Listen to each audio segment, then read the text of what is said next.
The stage is set and the hunt begins. She steps forward with a fluttering heart, desperate to find a love that makes her soul catch fire. But on this island, desire is a dangerous weapon. Others join the game with lighter hearts, pushed by meddling families and the glittering allure of the spotlight.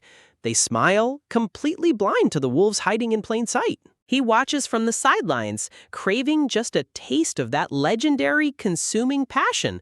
But true love is a rare luxury, especially when everyone has a hidden agenda. Some treat this like a stage, bring in flashy romance to steal the spotlight. They think they can charm their way to the top, but the real game has barely even started. Cold eyes scan the competition, sizing up the rivals with silent contempt. Here, vulnerability is a fatal mistake, and only the ruthless will survive the coming storm. And then there are those who don't care about love at all. He laughs, openly admitting his loyalty belongs solely to the massive fortune waiting at the end. Then she takes her seat. Beneath her sweet, innocent smile lies a calculated mask. She claims she is here for a simple chance at romance, but her eyes tell a far different story. She plays the part of the adorable, defenseless girl perfectly, charming the cameras with a practiced giggle. But every single breath, every tilt of her head is a weapon in her arsenal. A silent prayer whispers through her mind. She needs them to fall for the act, to believe her sweet lies hook, line, and sinker. If they see through her, everything falls apart. The director shouts to cut, and the crew moves like a well-oiled machine. The stage is set, the interviews are locked, and there is no turning back now. Behind the scenes, the staff whispers in hushed tones, the pressure of a massive production weighing heavily on their shoulders. The cameras are primed, ready to capture every secret. Freshly caught seafood is delivered, a reminder of just how isolated they really are from civilization. Out here on the open water, help is miles away. Microphone is clipped to her collar, a cold reminder that her every word and whisper will be broadcast to the world. The countdown begins. She stares out, feeling the suffocating distance from the mainland. It feels nice to have company, but the isolation is a double-edged sword. This is paradise on Earth, a secluded sanctuary surrounded by a vast, treacherous ocean. A beautiful prison where dreams are made or utterly shattered. At the heart of the island stands the massive mansion, a luxurious battleground where the ultimate test of human greed and desire will play out. The stakes are astronomically high. A staggering fortune of 400 million won in pure gold awaits the victors, a sum large enough to change any life forever. The rules of the game are simple but brutal. Find a partner, match before the deadline, and walk away with the prize. Fail, and you leave with nothing. While the others chase fleeting fame, cheap thrills, and vanity, she's driven by a dark, desperate urgency. For her, this isn't a game. It's a matter of life and death. The memory of the sterile hospital room haunts her. Her little sister, pale and gasping for breath, fights for her life against a ticking clock. The doctor's words were a heavy blow. Only a costly transplant surgery can save her. Without the money, her sister's time will inevitably run out. They have absolutely nothing left, but she forces a brave smile, swallowing her panic to promise her dying sister that everything is going to be all right. Her sister weakly dreams of a simple, normal life, going to school, wearing uniforms, making friends. Every word slices through her heart like a knife. She swore a solemn vow to make those dreams a reality. She would get that money no matter what dark lines she had to cross to secure it. Back in the present, the contestants parade past, completely oblivious to the predator walking right behind them. This is her moment to strike. Her eyes harden with absolute terrifying resolve. No matter what it takes, she will manipulate her way to the final selection and claim that gold. The main shoot begins under the blazing sun. Cameras track their every move, and the search for her first victim is officially underway. Desperate advances and cheap flattery are thrown around as the contestants begin to mingle, desperate to secure their own positions. Men show off their physical strength, preening like peacocks to impress the women. It's a pathetic display of vanity, but highly predictable. Flirty banter fills the air as couples begin to spark, oblivious to the fact that alliances are already shifting beneath their feet. She puts on her sweetest smile, dripping with gratitude as she prepares to reel in her first target. The trap is set. She targets her first mark, playing the fragile, helpless woman to perfection. He immediately bites, his pride swelling as he tries to show off his masculinity. She sighs softly, claiming her hands are far too weak to manage even the simplest tasks. He swallows it whole, completely unaware he is being manipulated. He is a man who loves to take the lead, a proud soul easily swayed by feminine vulnerability. She has read him like an open book, finding his exact psychological weakness. She leans in, delivering a suggestive, playful remark that sends his thoughts spinning. She is cementing her place in his mind, making sure he can't think of anyone else. His heart races as he blushes furiously, eagerly promising to be her protector whenever she needs him. One target successfully hooked. The cheerful laughter echoing across the lawn masks the dangerous undercurrents. But she can't rely on just one man. She needs a backup plan to guarantee victory. She spots her next mark and wastes no time. She sits close, immediately showering him with compliments about his impressive physique. Her gaze lingers on his frame, her voice soft and admiring. She can feel his composure beginning to crack under her intense focus. He is naive, easily overwhelmed by physical proximity and bold advances, the perfect prey for a seasoned hunter. With a bright, innocent grin, she boldly asks him to compare hand sizes, bridging the gap between them in a single, calculated move.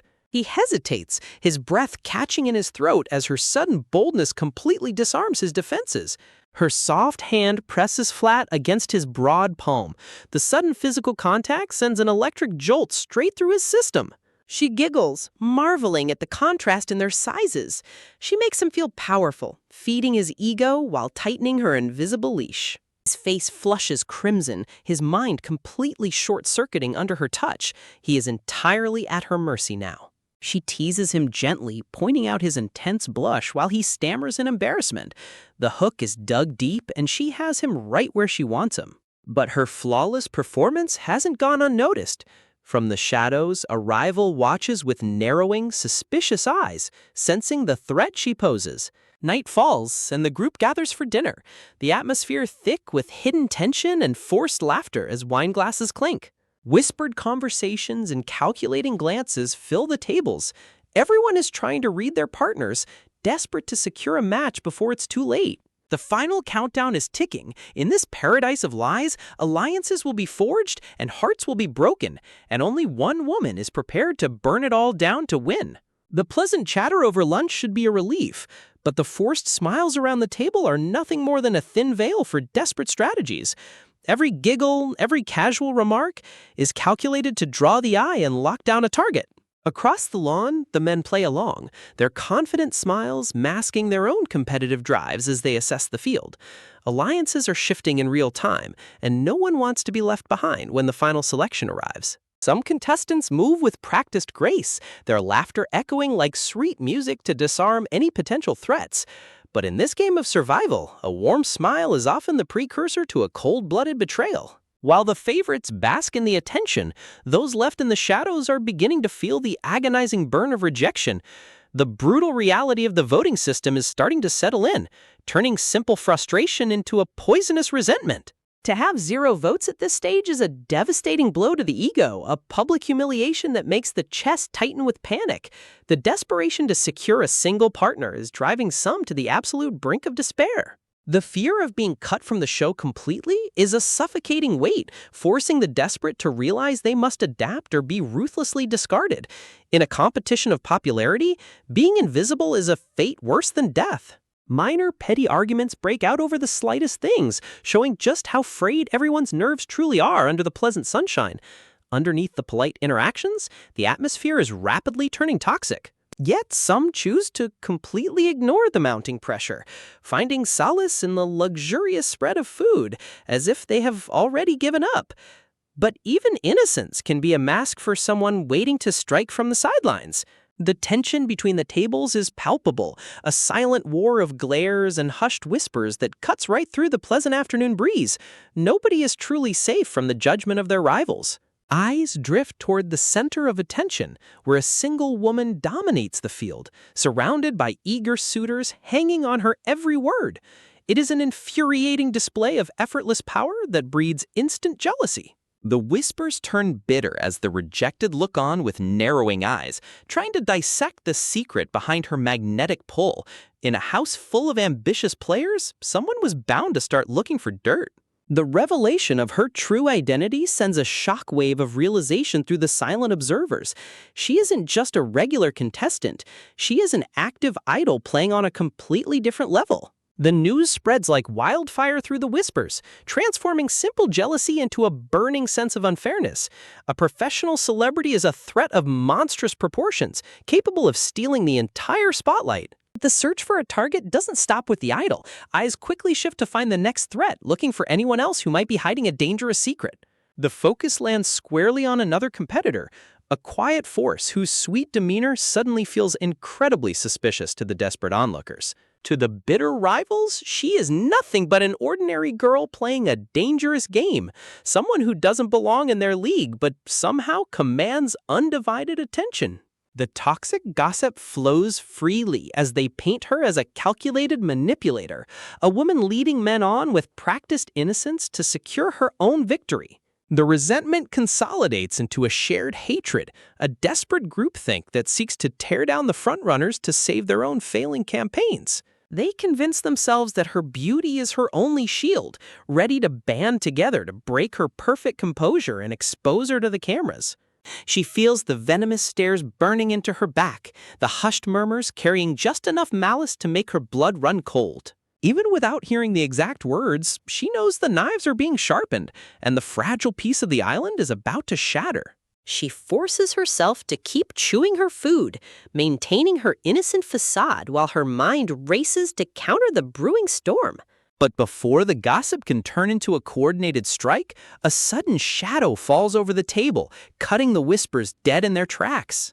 The sudden intrusion freezes the air, a dominant presence stepping directly into the nest of vipers with absolute authority. The confrontation is instant and devastating, a cold voice demanding to know if spreading venomous lies is really how they intend to survive this game.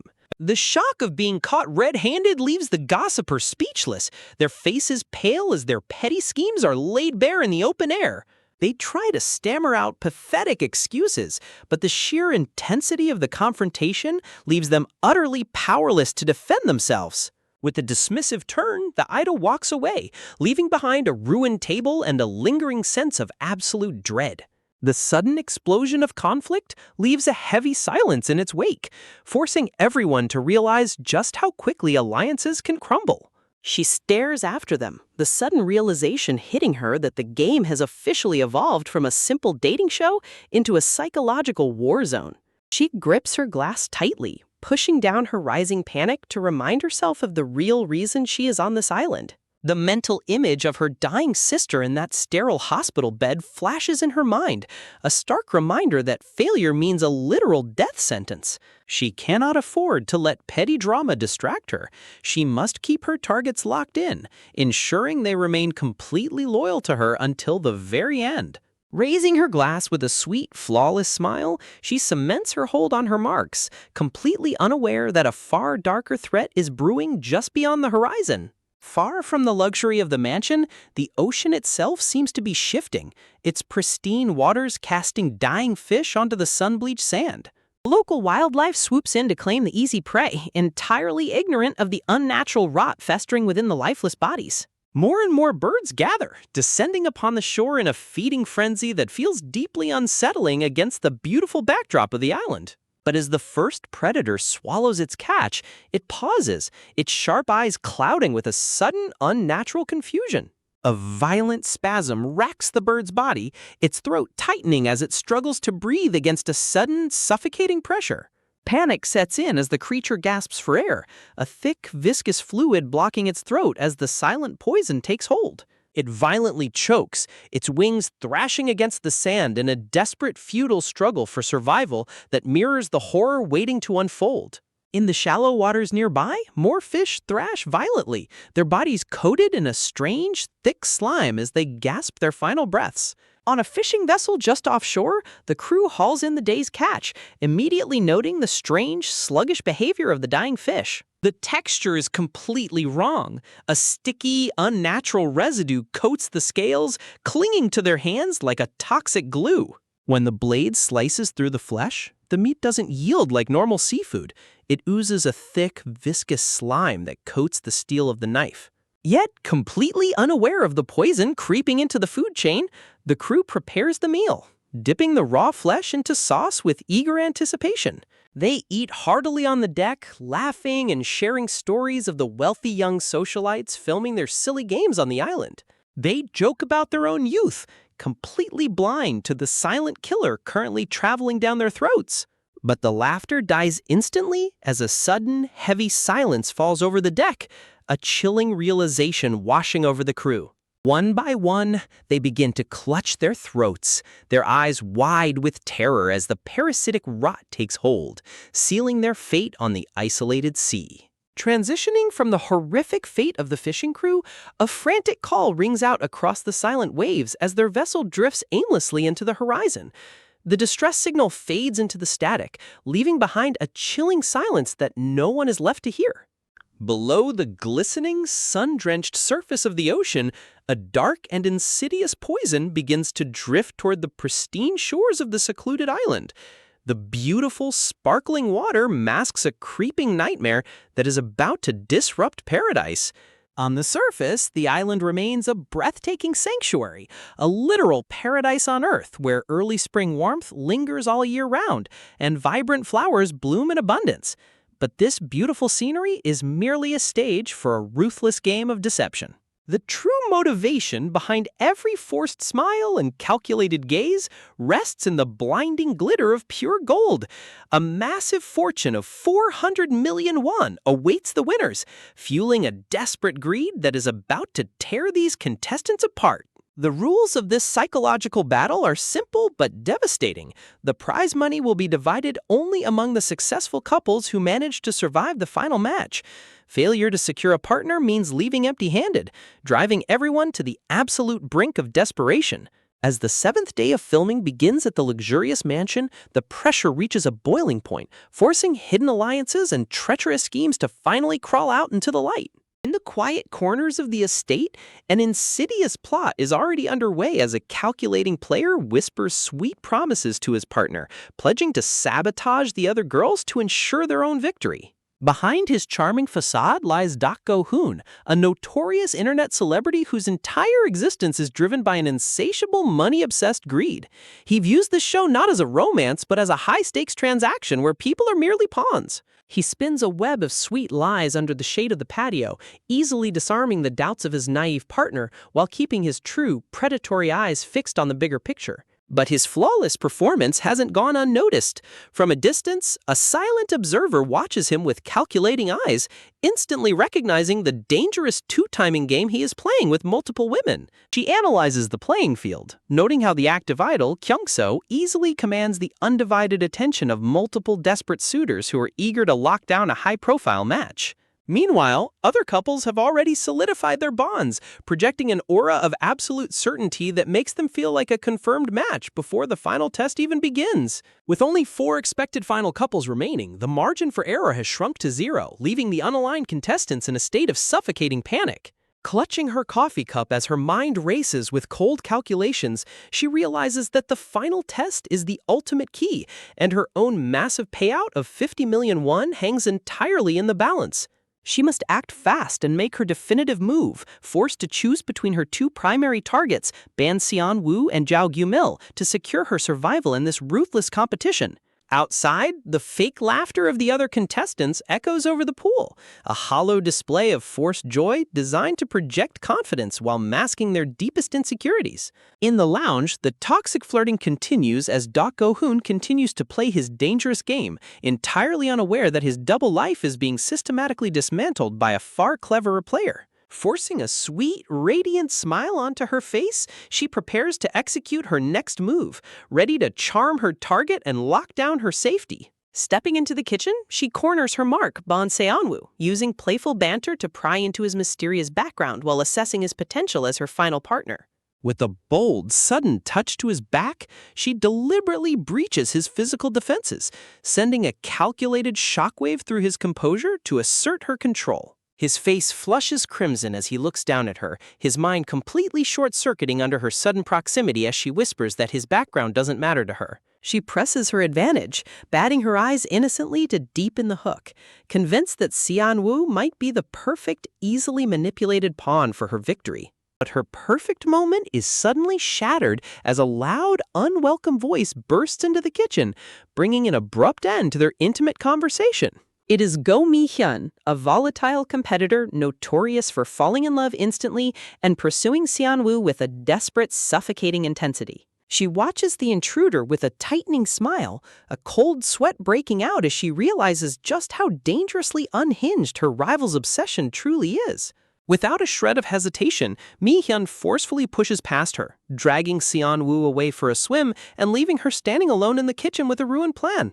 She tries to shrug off the annoyance, forcing a casual smile, but a lingering sense of guilt begins to prick at her conscience as she contemplates the manipulative game she is playing. The tension spikes as Mi-hyun leans in close, dropping her voice to a venomous whisper to share a dark piece of gossip about the other contestants. The revelation sends a jolt of pure shock through her system as she learns the terrifying truth about the idol, Kyungseo. A dark memory resurfaces as she recalls a scandalous news article detailing Kyungseo's infamous, borderline psychopathic reputation in the entertainment industry.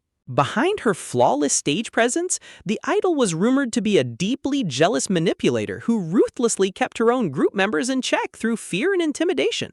The rumors speak of a horrific incident at a fan signing event where Kyungseo's fragile ego completely shattered after being ignored by a fan. In a sudden, terrifying outburst of violence, she allegedly grabbed the fan's hand and brutally stabbed it with a pen, exposing the monster hiding behind her beautiful face. Mi-hyun continues to pour poison into Xianwu's ear, warning him to stay far away from the dangerous idol, while trying to position herself as his only safe choice. But as she listens to the gossip, she realizes that the show's upcoming final test is rumored to be a brutal trial designed to weed out those who are faking their love. She grips her wrap tightly, her mind racing through the horrific possibilities of how the production team intends to expose their lies, whether through lie detectors, forced votes, or public humiliation. Her breath catches in her throat as Mi-hyun's loud, careless voice echoes through the room, boldly claiming that she can easily spot the players who are only on the island for the money. A cold dread washes over her as she realizes that if her true, money-driven motives are exposed to the cameras, her entire campaign will be utterly ruined, destroying her last hope of saving her dying sister. She watches in tense silence as Mi-hyun continues to whine to Xianwu, desperately trying to distance herself from any accusation of greed, while unknowingly painting a target on everyone else. Mi-hyun's face pales as the silence stretches between them, her forced confidence wavering under the sudden heavy tension in the kitchen. Turning to her with cold, unwavering eyes, Xianwu delivers a devastating blow, declaring that he has no interest in greed and will only follow his true feelings, completely ignoring Mi-hyun's desperate pleas. His raw, unfiltered sincerity catches her completely off guard, her heart skipping a beat as she realizes that his pure heart might be far more difficult to manipulate than she ever anticipated. Despite his cold rejection, a desperate Mi-hyun continues to cling to his arm, her pathetic whimpers filling the tense air as she begs him not to walk away. But Seon-woo ruthlessly shakes her off, walking away without a single backward glance and leaving a trail of broken pride and bitter resentment in his wake. She stares after his retreating figure, deeply intrigued by his straightforward and unyielding personality, realizing that his absolute honesty makes him both her greatest asset and her most dangerous threat. Meanwhile, outside the mansion, petty squabbles continue to erupt as the pink-haired Ji-seo aggressively demands her phone, her frayed nerves pushing her to the absolute limit. A tired staff member tries to pacify her, citing the strict rules of the reality show, but her voice sounds strangely hollow and strained. Under the cover of darkness, Ji-seo sneaks off to smoke by the pool, completely oblivious to the silent danger lurking in the shadows. But as the staff member stands near her, she begins to violently scratch at her arm, a deep, angry red rash spreading rapidly across her skin as a familiar, unnatural sickness takes hold of her body. As she scratches frantically, her eyes clouding with a sudden, horrifying confusion, she ignores the calls of the contestants, entirely unaware that the parasitic rot from the sea has finally breached the mansion, and the real nightmare is about to begin. Clutching her clothes in absolute agony, she struggles to maintain her composure. The suffocating silence of the isolated island is deafening, and her desperation to make contact with the outside world is reaching a breaking point. Standing alone in the lavishly decorated room, her mind is a storm of anxiety. Every passing second feels like torture as she waits for the one lifeline she has left, her phone. The memories of the sterile hospital corridor flash vividly in her mind, her sister's nurse delivering the crushing reminder of her ultimate responsibility. She is her sister's sole guardian, and being unreachable is a luxury she simply cannot afford. Guilt gnaws at her chest as she thinks of her sister waiting helplessly for her call. She must find a way to retrieve her confiscated phone before the production team's rules cost her everything. As she paces anxiously past the massive glass windows, she is completely unaware of the predatory eyes tracking her movements from the dark. Outside, under the cover of night, the infected staff member scratches frantically at her burning flesh, the parasitic rot taking a tighter, agonizing grip on her body. The excruciating itch burns beneath her skin like wildfire, her nails digging deep into her raw flesh as the terrifying infection begins to mutate. Indoors, she walks down the sterile hallway, trying to shake off the unsettling intensity of her conversation with Sianwoo, while the automated cameras track her every step with a cold, mechanical hum. Forcing a bright, flawless smile back onto her face, she prepares to dive back into the ruthless social game, masking her deep-seated panic. But her train of thought is violently shattered by a sudden, heavy crash echoing from a nearby room. She rounds the corner only to witness a horrific scene. A desperate contestant has pinned a girl against the wall, forcefully trying to assert his dominance. His grip tightens brutally on her wrist, ignoring her struggles as he tries to coerce her into compliance, his toxic desperation laid bare. Watching from the doorway, her breath catches in her throat as she debates whether to intervene or protect her own standing in the game. Her feet freeze on the polished floor. She knows that getting involved in a volatile dispute could paint a massive target on her back and ruin her chances at the prize money. But the attacker leans in closer, his posture turning dangerously aggressive as he refuses to let his prey escape. Realizing that the situation is rapidly spiraling out of control, her moral compass overrides her cold calculations. She cannot stand by and let this happen. Steeling her nerves, she prepares to step into the fray just as the trapped girl glares up at her captor with venomous defiance. With an overly bright and cheerful smile, she swings the door open, deliberately shattering the heavy, abusive tension in the room. Playing the role of an oblivious passerby, she breezily walks in and pretends to search for a casual chat, forcing the attacker to release his grip. His face twists with pure venom as he wheels around, his voice dripping with anger as he demands that she mind her own business and leave immediately. Undeterred, she maintains her sweet facade, coolly noting that the girl behind him looks entirely unwilling to continue their conversation. The victim's cold, silent glare from behind him only amplifies his humiliation, turning the tables on his desperate display of power. Caught in his abusive act, he breaks out in a nervous sweat, his hands trembling as he struggles to regain control of his shattered pride. A sudden chill runs down her spine as she registers his intense, seething hatred, realizing she has just made an incredibly dangerous enemy. He stomps past her into the hallway, his departure leaving a suffocating, awkward silence hanging heavily in the room. But his retreat is short-lived. He turns back to his victim, his eyes burning with a desperate, obsessive need to salvage his fragile ego. Suddenly, his face pales as a high-pitched, mechanical whirring sound cuts through the silence. The camera, mounted on the wall, turns and locks directly onto him, its lens adjusting to record his aggressive behavior for the entire crew to see. Terrified of being publicly exposed and ruined, he frantically flees down the corridor, abandoning his pursuit. He tries to laugh off his panic as he passes her, putting on a sickeningly fake display of humor to cover his tracks. But as he passes, he violently slams his hand down onto her shoulder, arresting her movement. His fingers dig into her collarbone like iron claws, delivering a silent, agonizing threat to keep her mouth shut about what she witnessed. He storms away into the shadows, leaving her standing alone in the quiet corridor, nursing her bruised shoulder. She exhales a trembling breath, realizing that her desperate bid to find an ally has instead dragged her into a treacherous, violent feud. The girl she saved steps up to her, her voice dripping with sharp suspicion as she demands to know why she intervened. A sudden memory flashes in her mind, a previous encounter where she had stood up to defend this very girl from the malicious gossip of the other contestants. She stammers, admitting that she simply couldn't stand by, her defenses momentarily dropping in the face of genuine concern. But her vulnerability is met with a cold, dismissive flip of her hair as the girl refuses to show even a shred of gratitude. She is left speechless, stung by the girl's icy indifference after she risked her own safety to protect her. The mysterious girl steps closer, warning her that there is no point in trying so hard for the cameras on this isolated island. She leans in, her shadow casting over her as she prepares to drop a truth that will shatter her reality. In a chilling, quiet whisper, she delivers a terrifying prediction.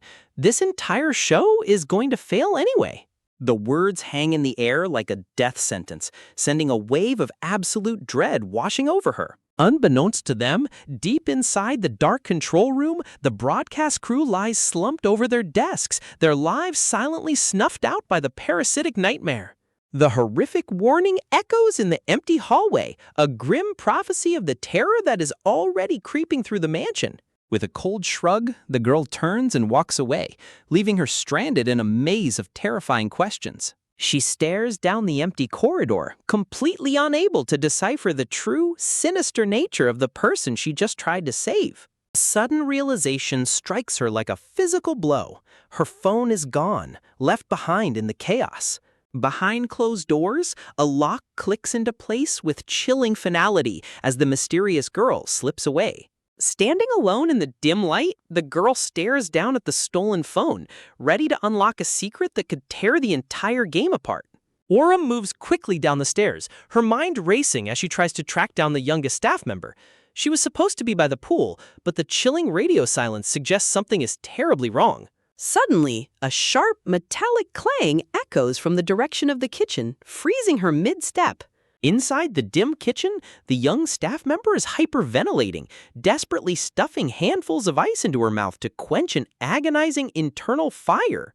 With a guttural scream of absolute torment, she plunges her entire face into a bowl of freezing ice water, trying to stop the agonizing heat burning her alive. Orem watches from the doorway, her blood running cold as she witnesses the girl's erratic, violent behavior. The infected worker gasps for air, tears streaming down her face as she clutches the ice bucket, whimpering that her very skin is melting away from the inside.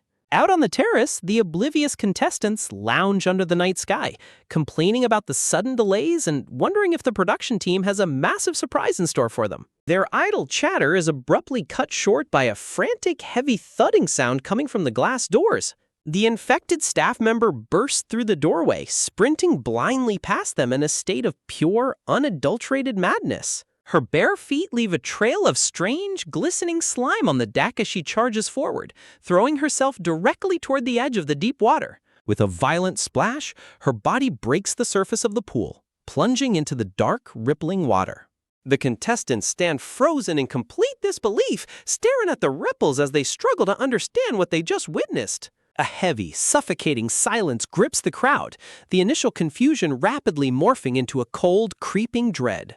Believing it might be some sick stunt, they slowly move toward the edge, their hearts hammering against their ribs. They peer into the dimly lit water, hoping to see her surface with a laugh, but the water remains disturbingly quiet. Deep below, a flurry of violent bubbles erupts as her discarded blue cap floats lazily to the surface.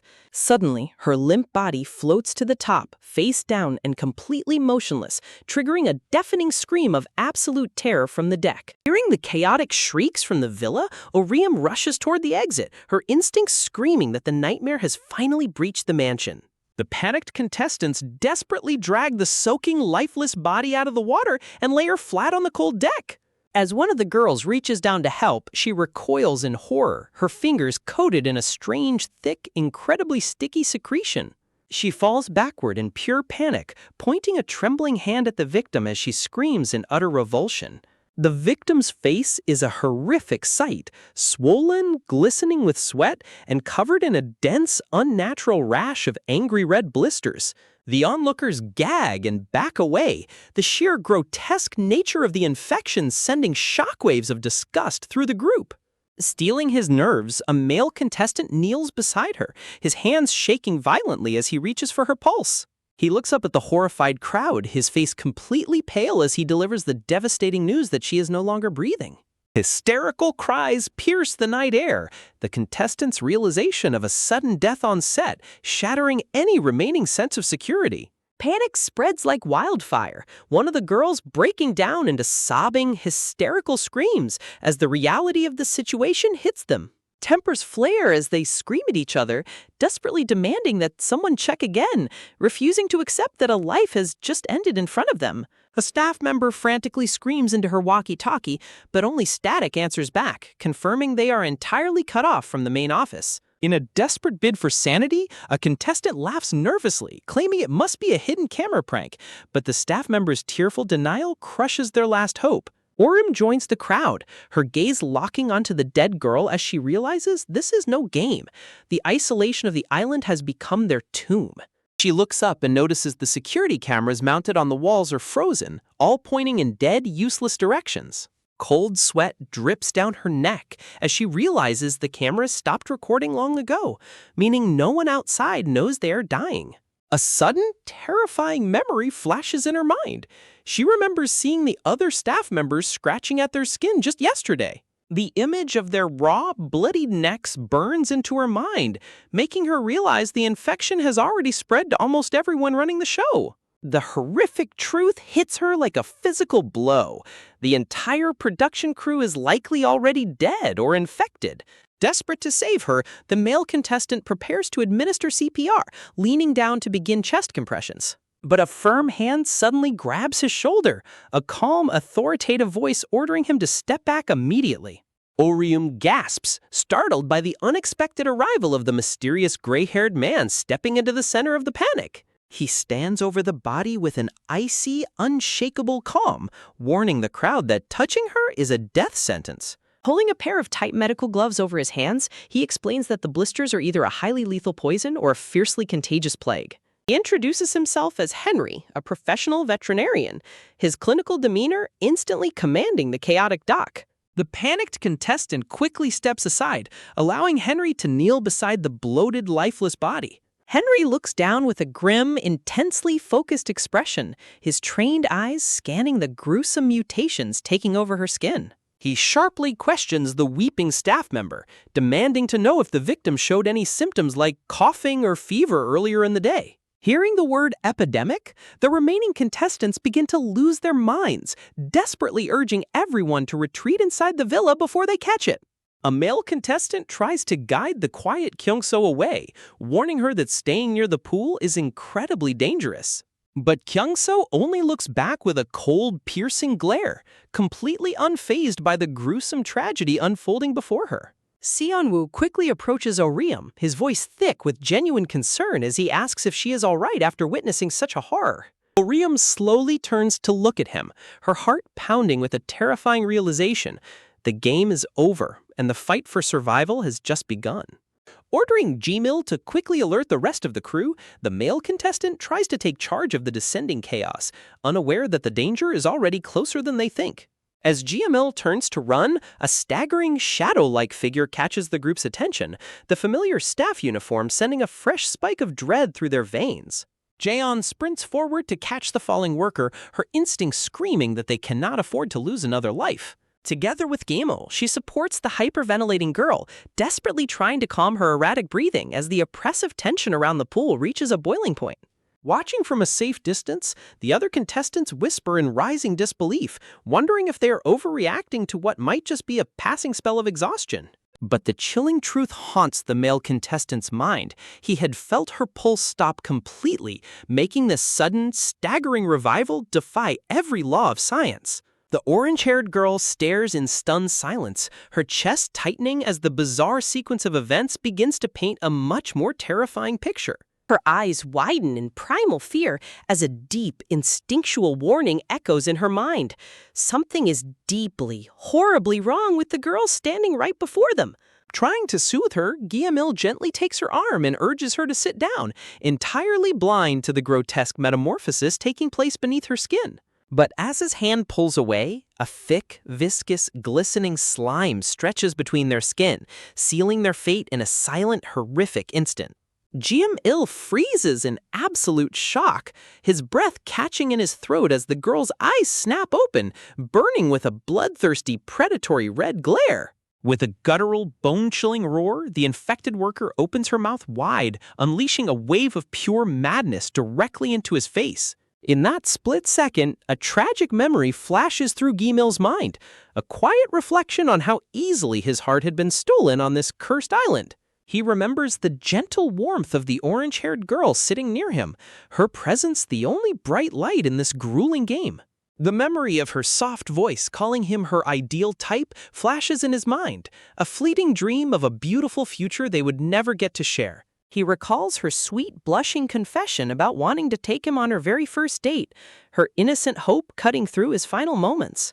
The sheer joy of hearing his own name slip from her lips had made his heart beat faster than it ever had before. A phantom vision of their wedding day dances before his fading consciousness, a cruel mockery of the life they could have built together. He remembers her promises to try harder, to win his affection, her bright smile burning itself into his soul as a final, agonizing farewell. Even in the quiet kitchen, her determination to get closer to him had filled him with a quiet, profound hope for the future. Her parting words about how glad she was to have joined this program echo through his mind, a tragic irony of their sudden, brutal descent into hell. As the memory of his own silent gratitude fades, the crushing weight of reality snaps back with devastating, violent force. A sudden, sickening tear echoes through the air as blood violently erupts from Guillemil's neck, instantly shattering his peaceful illusions. The orange-haired girl's vision spins in pure, unadulterated horror as the sudden spray of crimson stains the deck before her eyes. The infected monster savages Guillem, slamming him to the cold ground as the horrified onlookers scream in absolute panic, unable to comprehend the carnage. Vicious teeth tear flesh from bone in a frenzied assault, prompting a desperate male contestant to throw himself forward to drag the rabid creature off his bleeding friend. The orange-haired girl collapses to her knees, screaming Guillemil's name as she stares at his vacant, lifeless eyes and the pooling blood rapidly spreading across the deck. Her breath catches in her throat, a sickening realization washing over her that the sweet boy she had just envisioned a life with is gone forever. His limp hand rests still on the cold floor, the silver bracelet he wore now painted in a dark, tragic coat of his own blood. Desperate to save her, the male contestant grabs her arm and pulls her back from the bloodbath, his own voice cracking under the weight of the unfolding nightmare. She can only stare back in a completely paralyzed daze, her mind utterly fractured by the sheer speed of the sudden tragedy. Nearby, the male contestant struggles with all his might to restrain the thrashing beast, shocked by the unnatural, demonic strength surging through her small frame. He stares down into her hollow, dead eyes, a terrifying question screaming in his mind. Is this creature even human anymore? With a violent, manic swing, the infected girl breaks his grip, sending a fresh arc of blood splattering across the deck as she continues her savage rampage. A terrified staff member screams a frantic warning, realizing that the monster's attention has snapped directly back onto her savior. The creature's jaw hinges open with a wet, sickening pop, revealing strings of thick saliva and a throat hungry for fresh flesh. Reacting on pure survival instinct, the male contestant delivers a powerful, desperate blow, a sickening crack echoing across the terrace. He stands back, chest heaving, as the other contestants stare in wide-eyed horror, wondering if he has just committed a desperate act of murder. Gasping for air, he turns to Jaeyeon and offers his weak, trembling thanks for her timely intervention, the adrenaline still coursing through his veins. But the horror is far from over. Even with her neck twisted at a grotesque, impossible angle, the infected girl's body begins to twitch and crawl once more. The onlookers scream in sheer, unbridled terror as they witness the broken corpse drag itself forward, defying death itself. The male contestant backs away, his face turning completely pale as he realizes that physical injuries mean absolutely nothing to this relentless plague. Seizing a heavy red fire extinguisher, Ji-yeon steps forward with cold, unwavering resolve, preparing to do whatever it takes to end the threat. The heavy impact echoes across the quiet deck, leaving the witnesses completely frozen in stunned, paralyzed shock. Inside the villa, the remaining girls look through the glass doors, their faces contorted in absolute revulsion at the raw brutality unfolding outside. Dropping the blood-stained extinguisher, Ji-yeon coldly declares that the creature has finally stopped moving, urging everyone to flee the terrace immediately. When a terrified staff member screams that she has just committed murder, Jaeyeon turns with an icy glare, demanding to know if that mindless monster still looked like a human to her. Oblivious to the danger mounting behind her, the weeping staff member frantically tries to use her radio to report the situation to the director. But a shadow looms directly over her shoulder as the newly infected, blood-dripping Ji-yeon rises from the dead, his jaw snapping open with a grotesque, hungry hiss. A deafening roar of absolute terror pierces the night sky as the male contestant screams for everyone to run, the parasitic nightmare officially claiming another victim.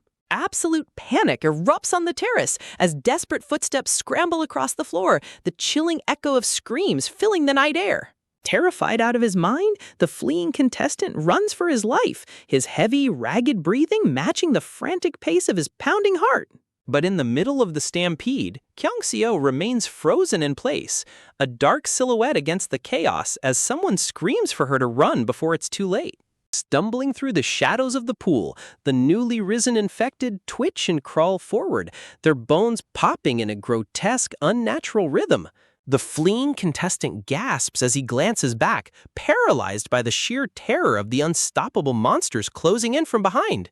Apologizing under his breath, he abandons his hesitation and sprints away into the dark, leaving behind anyone too slow to save themselves. Undeterred by the fleeing cowards, Kyung-seo turns her icy gaze toward the unfolding nightmare, her quiet composure hiding a rapid, calculating mind. With a deafening, blood-curdling roar, the ravenous monsters charge forward, their jaws snapping in a desperate hunger for fresh blood. Suddenly, a firm hand cuts through the panic, grabbing a trembling wrist in a desperate attempt to drag her away from the slaughter. Orim gasps in sudden shock, her wide eyes locking onto her savior as the terrifying reality of their situation fully sinks in. Without wasting a single second, Kyung-seo forcefully pulls Orim forward, shouting at her to snap out of her daze and run. Spurred by pure adrenaline, Orim throws herself forward, sprinting blindly behind her companion as the terrace turns into a slaughterhouse. Kyung-seo glances back, her face grim as she measures the terrifyingly small distance between them and the hunting beasts. The infected roar in frustration, their bloodshot eyes locked onto the two fleeing girls as they close the gap with unnatural speed. Slipping and sliding on the slick wooden deck, their desperate footsteps echo like a countdown to their own demise. Gasping for breath, Orim feels her strength failing, a wave of cold dread washing over her as she realizes they cannot outrun these monsters forever. Her eyes lock onto the glowing glass doors of the villa, a desperate spark of hope igniting as she realizes safety is just a few yards away. But a snarling beast lunges from the dark, its foaming, bloody jaw snapping inches from her face with a wet, sickening pop. Reacting on pure survival instinct, a hand slams onto a heavy patio chair, knocking it backward to create a temporary barrier. The heavy metal chair crashes to the deck, momentarily tripping up the ravenous monster and giving the girls one final desperate chance to escape. Reaching the heavy glass doors first, Orim reaches out with a trembling hand, believing their terrifying nightmare is finally about to end. She violently rattles the metal handle, but it refuses to budge, sending a shockwave of cold terror through her veins. The door is locked tight. Looking through the transparent glass, her heart stops as she sees Mi-hyun desperately holding the locking mechanism shut from the safety of the inside. Orim's face contorts in absolute horror and betrayal, unable to comprehend the cold-blooded cruelty of her fellow contestant. Inside the warm villa, the other contestants scream in outrage, demanding to know what kind of monster would lock their own friends out to die.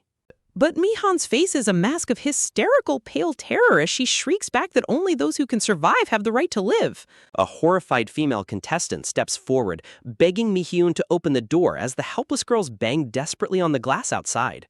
Sweating and trembling, Mi-hyun refuses to let go, screaming that opening the door will doom everyone inside if those creatures manage to breach the villa. Just outside, Sunwoo and the athletic contestant look back in shock, the sudden realization of the locked door shattering their hope of finding refuge. The athletic girl's face turns crimson with rage as she slams her fist against the glass, screaming at the cowards inside to open the door immediately. Oram desperately bangs on the glass, her voice cracking as she begs Mi-hyun to find her humanity and let them inside.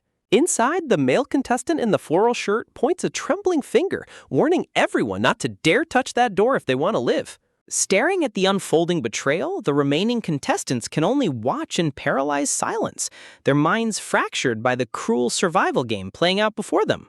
Tears well up in Orium's eyes as she looks back over her shoulder, the chilling growls of the approaching dead echoing in her ears. Grabbing Orum's arm, Kyung-so tries to pull her away from the useless door, her voice trembling as she asks what they can possibly do now. Before they can run, the bald, blood-stained monster leaps through the air with a guttural roar, cornering them against the cold glass. Squeezing her eyes shut, Orum braces for the agonizing pain of tearing teeth, preparing herself for the horrific end she cannot escape. But a sickening thud echoes as Sunwoo throws himself into the fray, shoving a thick book directly into the monster's snapping jaws to block the bite. Orum opens her eyes in stunned disbelief, her breath catching as she sees her savior risking his life to shield her. She screams his name in raw panic, her heart hammering against her ribs as Sunwoo struggles to hold the thrashing beast at bay. Veins bulging and muscles straining, Sunwoo fights with everything he has, desperately keeping the razor-sharp teeth away from his own flesh. Inside, a girl with her hair in a neat bun snaps out of her shock, her eyes burning with sudden, fierce determination as she refuses to watch them die. Shoving Mi-hyun aside with a powerful blow, she screams at her to get out of the way, refusing to let cowardice dictate who lives and who dies. Throwing the heavy sliding door open, she leans out and screams for them to get inside as fast as their legs can carry them. Seeing the opening, Orium's survival instincts flare back to life, her eyes locking onto the threshold of safety. Kyung-so nods in silent agreement, her grip tightening on Orum's hand as they prepare to make their final run. With a powerful, desperate kick, Sunwoo slams his foot into the zombie's chest, throwing the beast backward to buy them a few precious seconds. Kyung-so and Orum sprint through the doorway, their bare feet flying over the threshold as they leave the bloody terrace behind. Standing by the open door, the girl inside desperately waves them on, screaming for Sunwoo to follow them before the monster recovers. Pushing his body past its physical limits, Sunwoo sprints toward the open glass door, unaware of the terrifying shadow rising directly behind him. A massive, bone-chilling slam rattles the heavy glass door as the blood-stained monster throws its entire weight against it, its jaw locked around a thick book in a desperate failed attempt to bite. Trembling violently from head to toe, the survivors inside stare at the horrifying spectacle, a cold whisper of dread escaping their lips as they wonder if the glass can actually hold. Whispers of absolute denial spread like wildfire, with some desperately reassuring themselves of the reinforced glass, while others scream that this is a living nightmare straight out of a horror film. He stands tall, his voice dripping with grim certainty as he turns his back to the door, reminding everyone of the cold, undeniable truth. They all nearly lost their lives tonight. Sweat pours down their pale faces as the heavy, repetitive thuds continue to vibrate through the floorboards, a heavy silence falling over the room as reality settles in. Suddenly, Jaehyun's hand shoots out with ironclad authority, firmly grabbing a trembling wrist to halt any reckless movement before it's too late. She narrows her eyes, her voice sharp and demanding as she orders her companion to stay out of the conflict, refusing to let any more unnecessary risks be taken. Shivering under the weight of the accusation, the young girl can only whisper her desperate plea, admitting she never wanted any of this horror to unfold in the first place. Outside, the relentless rattling grows louder, a fresh smear of dark crimson staining the window pane as the dead continue their mindless, violent assault against the thin barrier. Turning away from the panic, Sunwoo looks directly at Orium, his breathing finally slowing as his eyes lock onto her trembling form with quiet, protective concern. With a swift, decisive motion, he steps forward and grabs the heavy white curtain, pulling it closed to block out the sight of the relentless horrors clawing at the glass. Blocking out the carnage, Sunwoo gently asks Orium if she is ready to move, prompting a fragile, trembling nod of agreement from the exhausted girl. Before they can take a step, Mihyun runs up with a panicked, pathetic apology on her lips, but Sunwoo coldly walks right past her, focused entirely on Orium's safety. Meanwhile, oblivious to the terrifying carnage just outside, a couple sits cozy on the sofa, giggling and flirting in their own little world of blissful ignorance. They look up as footsteps approach, playfully shushing each other before casually asking if the commotion outside was just everyone having a bit too much fun. But the cold, shell-shocked expressions of the returning survivors immediately shatter the playful mood, casting a heavy, suffocating shadow over the room. Sensing the sudden shift in the air, the pink-haired girl glares at the flirting couple, her frustration mounting as she watches them remain completely detached from reality. The pinkish-haired guy steps closer, flashing a smug, teasing smile, as he asks if she is simply misunderstood and jealous of their harmless fun. Behind his back, the girl in the blue dress watches in tense silence, a flicker of guilt crossing her face as the dynamic in the room grows increasingly hostile. Unable to contain her fury any longer, the pink-haired girl explodes with rage, screaming that they have absolutely no idea of the bloodbath that just occurred. She leans in, her voice cracking with raw, unadulterated terror as she drops the devastating bombshell. Guillemil is dead. The smug smile instantly vanishes from his face, replaced by a blank, hollow stare as his brain struggles to process the impossible words. Cold sweat beads on his forehead as he looks toward the darkened terrace, a chilling wave of dread washing over him as the gravity of her words sinks in. Images of the horrifying monster with the torn, blood-dripping jaw flash through his mind, a terrifying vision of the walking dead roaming the very deck they were just standing on. Panic erupts like a volcano within the living room, the survivors talking over one another in frantic, high-pitched voices as they try to make sense of the nightmare. Sweating and panting, he desperately explains the grotesque details, how the monster's jaw was ripped wide open and how a helpless staff member collapsed right beside it. The horror multiplies as they realize they are dealing with a chain reaction of death, the sheer impossibility of the situation sending shockwaves through the group. Desperate for answers, someone screams for anyone to say something, but Orium remains frozen on the couch, her gaze fixed on the floor in absolute shock. Suddenly, a warm, bright memory flashes before her eyes, the cheerful, smiling face of a companion calling out her name in happier times. The memory lingers. His bright, innocent smile, a stark and painful contrast to the cold, bloody reality that now surrounds them. Back in the present, a dark, heavy question weighs on her soul. Is the mainland even safe anymore? And what has become of Narum in this unfolding apocalypse? Shaking off the stupor, the pinkish-haired guy frantically declares that they must find the director and demand answers before the infection spreads any further. But a firm, unyielding hand slams against his chest, stopping him dead in his tracks as a stern voice cuts through his desperate plan. Kyung-so stands tall and immovable, her eyes burning with an intense, warning fire as she coldly declares that stepping outside is nothing short of suicide. She lays out the brutal, logical truth.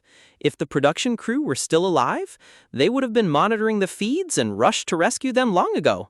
A grim silence falls over the room as they realize the terrifying implication.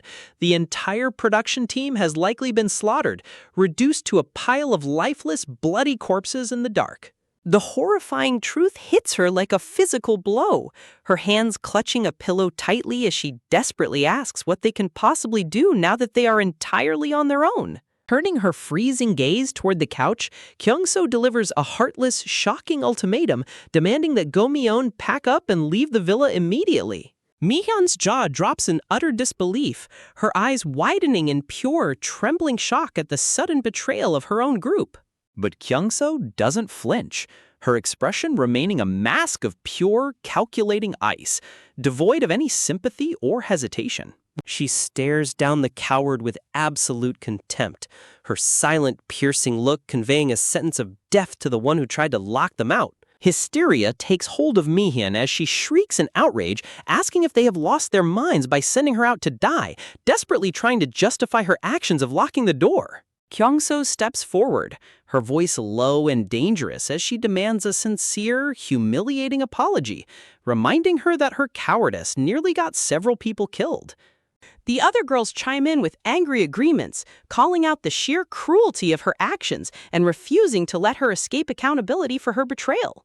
Backed into a corner, Mihyun's face contorts with venomous rage, a sharp vein popping on her forehead as she defiantly screams that she has nothing to apologize for. She leaps to her feet, pointing an angry, trembling finger at the others, desperately claiming that they are all just as guilty for standing by and doing nothing while she locked the door. Her finger locks onto the panicked contestant in the floral shirt, screaming that he was the very one yelling not to open the door, sparking a furious defensive denial from him. As the room descends into a chaotic shouting match of blame and survival instincts, Orium can only sit in numb silence, the voices around her blurring into a dull hum. In her mind, the terrifying memory replay begins, the sight of Mihyun's cold, desperate hands physically securing the metal latch, sealing their fate on the terrace. Sweat drips down Orum's pale face as she relives the agonizing moment of betrayal, realizing that the monsters inside this room might be just as deadly as the ones clawing at the glass. Inside the tension-filled room, a heavy silence falls as the survivors try to process the terrifying new reality of their breached sanctuary, the pink-haired girl letting out a shaky breath of pure disbelief. Beside her, the young man exhales a long, trembling sigh of exhaustion, his mind racing with the horrific knowledge that their safest haven has just been utterly compromised. Watching their sudden relief, Orium feels a cold chill run down her spine, completely stunned that some of them are already letting their guard down when the threat is closer than ever. Staring blankly ahead, she realizes that petty grievances and old rivalries are the least of their concerns when a flesh-eating horde is actively hunting them. But the fragile peace instantly shatters as the woman in black turns on her companions with venomous rage, throwing bitter insults to mask her own escalating panic. The verbal assault strikes a nerve, sending shockwaves through the small group as hidden resentments are violently dragged into the light. Rising to his feet in a blind fury, the insulted young man lunges forward, ready to turn his terror into physical violence as the others desperately plead for calm. Sick of the cowardice and pointless bickering, Oram raises her voice, her commanding tone cutting through the chaotic shouting like a blade. She urges them to silence their useless anger, demanding they focus on the one critical task that actually determines whether they live or die. With unshakable resolve, she reveals their only hope of survival. They must establish contact with the outside world immediately. When the others argue that all their communication devices were confiscated, Orium points to the dark forest outside, declaring they must raid the staff quarters to retrieve them. Listening to her bold words, Joyi stares at her in absolute disbelief, struggling to reconcile this fearless leader with the quiet girl he thought he knew. In his mind, vivid memories of her past self flash, a timid, fragile young woman who used to shrink away from conflict and rely on others for protection. He remembers the desperate tears and the frantic apologies as she once ran from danger, a stark contrast to the hardened survivor standing before him now. The sudden realization sends his heart into his throat, his breath catching as he wonders what horrific ordeal could have changed her so completely. He recalls the desperate grip of her hand, pulling others away from the brink of death with a fierce strength he never knew she possessed. The chaotic, violent memories of their escape crash over him, a reminder of the sheer brutality required to survive in this nightmare. Looking at her now, Joey's chest tightens with a strange, rapid pounding, a mix of profound awe and deep terror at her newfound power. He is not the only one captivated. Beside him, another young man stares at Orum with flushed cheeks, utterly drawn to her fierce determination. Across the room, the woman in black scowls in bitter frustration, detesting the way Orium has effortlessly seized control of the room's chaotic energy. Stepping forward to support her, the tall leader, Doyak, nods in agreement, stating that securing a lifeline to the outside world is indeed their absolute priority. But a wave of paranoia washes over the remaining survivors, terrified of stepping into the pitch-black woods where infected monsters could be waiting in the shadows. Sensing their collective cowardice, Orum doesn't hesitate, stepping forward to volunteer for the deadly night run herself. Jian watches her coldly, her calculating eyes narrowing as she measures the extreme risks of navigating the infested forest at night. A young man speaks up to defend the plan, arguing that if any of them are already harboring a hidden infection, waiting for morning will only doom the entire group. Realizing she cannot go alone, Do-hyuk immediately steps up, his protective instincts kicking in as he offers to face the dark forest by her side. But Jian quickly interjects, insisting on joining the expedition despite the sharp panic protests of the more cautious survivors. The pink-haired girl pleads with them to reconsider, terrified of losing their strongest protectors and leaving the mansion completely defenseless. Agreeing with the threat of a secondary breach, Jaeon commands Do-hyuk to stay behind, knowing his physical strength is desperately needed to keep the remaining survivors in line. Understanding the logic, Do-hyuk agrees but refuses to let the women walk into a death trap alone, demanding at least 2 other men step forward to escort them. Seon-woo immediately raises his hand, eager to prove his worth and protect Orum from the horrors lurking in the dark. Do-hyuk nods in approval, his sharp gaze shifting to the rest of the room as he searches for one more capable man to complete the scouting party. But as his eyes sweep the crowd, the remaining men suddenly look away, sweating in sheer panic and desperately trying to avoid his gaze. Cowardice fills the room as another survivor shifts uncomfortably, terrified of being picked for what feels like a suicide mission. Do-hyuk mentally rules out the calm veterinarian, knowing his medical expertise is far too valuable to risk on a dangerous supply run. He also bypasses the reckless troublemaker Doby, realizing his hot-headed personality would only cause chaos and get them all killed. Finally, Do-hyuk's eyes lock onto a trembling target, coldly commanding Joy to step up and join the dangerous expedition. Joy flinches violently, a look of pure, unadulterated horror washing over his face as his worst nightmare is realized. The cold, silent stares of the other women lock onto him, offering no sympathy for his cowardly hesitation.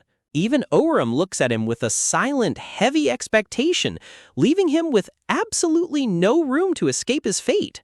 Forcing a shaky, pathetic smile through his terror, Joey squeaks out a desperate agreement, his body trembling as he accepts the death sentence. Arming themselves with crude tools and weapons, the small group slowly cracks open the heavy doors, stepping out into the tense silence of the inner garden. As she prepares to lead them into the darkness, Jian pauses, looking back one last time at the home they are leaving behind. From the threshold, Do-hyuk calls out her name, his voice heavy with unspoken worry for the danger she is about to face. He implores her to be careful, knowing that even a single mistake out in the dark will mean their permanent demise. With a solemn, determined nod, Jaeon silently acknowledges his warning, steeling her heart for the trial ahead. With a heavy, ominous thud, the reinforced steel doors slam shut behind them, sealing their fate and cutting off any hope of a quick retreat. Their footsteps crunch softly against the cold stone path as they take their first cautious steps into the suffocating gloom of the garden.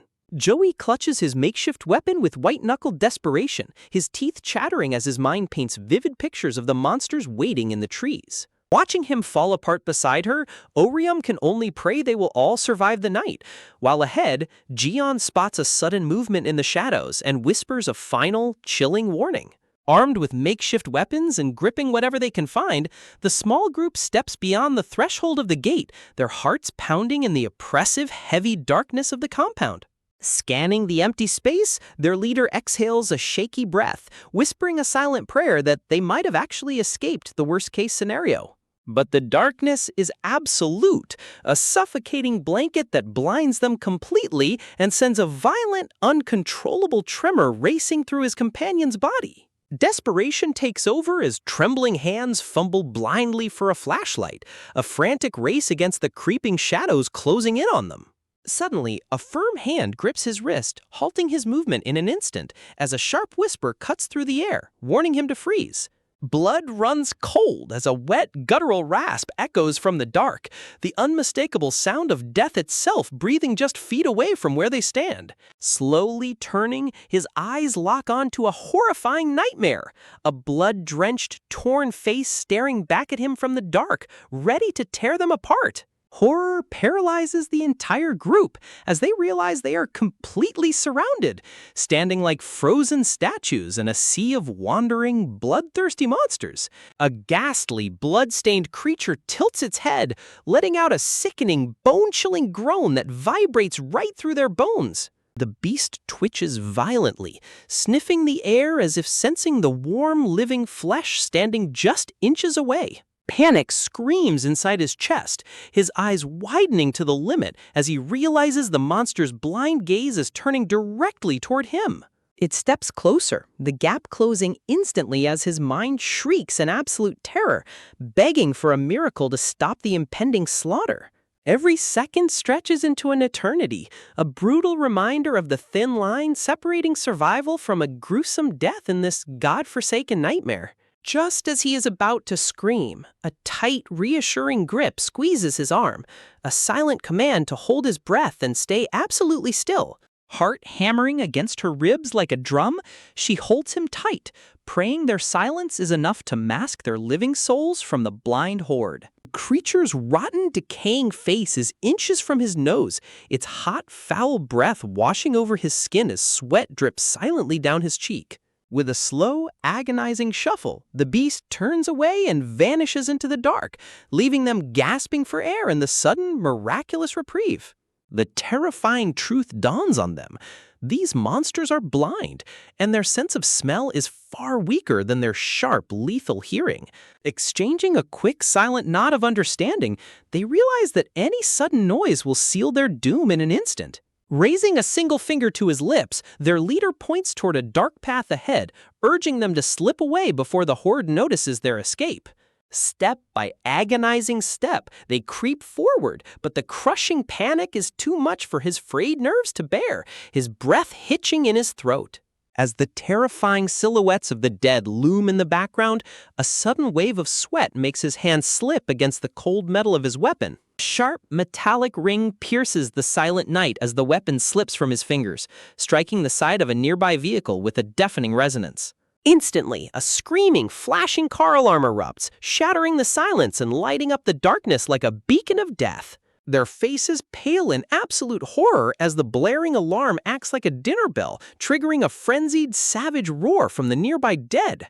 Before she can even scream, a snarling monster lunges straight out of the shadows, its jaws snapping dangerously close to her face. With a desperate, powerful strike, her companion throws himself forward, smashing his weapon into the beast to force it back. "Run to the forest!" a voice screams over the deafening alarm as they abandon all stealth, sprinting wildly for their lives. Pushing her body to its absolute limits, she sprints through the brush, her heavy panting lost in the chaotic roar of the chase behind them. Behind them, the mindless horde swarms the flashing vehicle, violently thrashing against the metal in a chaotic, frenzied bottleneck. She steals a glance over her shoulder, her wide eyes reflecting the terrifying, glowing beacon of their near-fatal mistake. Back inside the safety of the villa, the remaining survivors crowd the windows in terror, their voices trembling as they hear the distant, ominous alarm.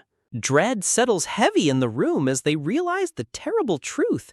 The infected have gathered, and the team outside might already be slaughtered. Deep within the shadowy woods, the exhausted group finally collapses onto a dirt path, panting heavily as the sounds of pursuit fade away. Turning to her with deep, protective concern, he asks if she can keep going, prompting a fragile, weary nod from the exhausted girl. Behind them, Hanjoy breaks down completely, his body racked with violent, hysterical sobs as the horror of their reality crushes his spirit. Clasping his hands over his face, he weeps bitterly, begging to go home and wishing this terrifying nightmare would just end. "Quiet down, or you'll bring him right to us," his companion warns desperately, trying to hush his loud, dangerous sobbing. Turning back with a cold, disgusted glare, their leader snaps that he is no longer a child, demanding he stop his pathetic, weak behavior at once. Stealing his expression, he commands them to move, warning that lingering here is an open invitation for another deadly swarm to surround them. Swallowing his cries, Hanjoy can only clutch his chest in silent, trembling misery, his spirit completely broken by the relentless cruelty. Watching his quiet breakdown, she looks back with a heavy heart, realizing that the psychological scars of this night might be just as fatal as the monsters themselves. Emerging from the thick foliage, they stumble upon an empty, eerie campsite, bathed in the dim, haunting glow of still burning lanterns. The silence is deafening as they step into the clearing, their eyes scanning the abandoned area, wondering why a place so bright is completely devoid of life. "Don't let your guard down," a stern voice orders, snapping them back to attention as they prepare to search the desolate clearing. Their blood runs cold as they approach a table, their eyes locking onto half-eaten meals mixed with gruesome, fresh smears of dark crimson dripping onto the dirt. A fresh wave of absolute terror washes over him, his heart hammering violently against his ribs as the physical proof of slaughter surrounds them. Stepping cautiously toward a small utility building, they notice the heavy iron door left wide open, with a trail of dark, smeared blood leading directly inside. Reaching out with a trembling hand, he hesitates just inches away from the sticky, blood-soaked handle, a terrifying sense of dread gripping his soul. Turning back to the group with a pale, sweat-slicked face, he whispers the chilling realization: if the door is open, whatever did this is either still inside or hunting them from the dark. A heavy silence settles over the clearing as the chilling truth begins to take form, a dark realization looming over them. Stealing his nerves, the leader points his flashlight toward the yawning threshold of the utility building, suggesting they move inside immediately. Suddenly, a voice cuts through his command, warning that blindly stepping into the blood-smeared darkness is far too high of a risk. She turns around with a clever, determined look, revealing a blood-stained megaphone she scavenged, offering a far smarter strategy. Her analytical gaze sweeps over them as she reminds them of the bizarre sensory differences they've witnessed in the infected. Recalling how the creature had passed right by them in the absolute pitch black, she points out a crucial weakness in their perception. The monsters are utterly helpless in the dark, unable to track prey unless a light source triggers their vision. She reminds them of how the creature kept sniffing around, yet completely missed the trembling boy standing mere inches away.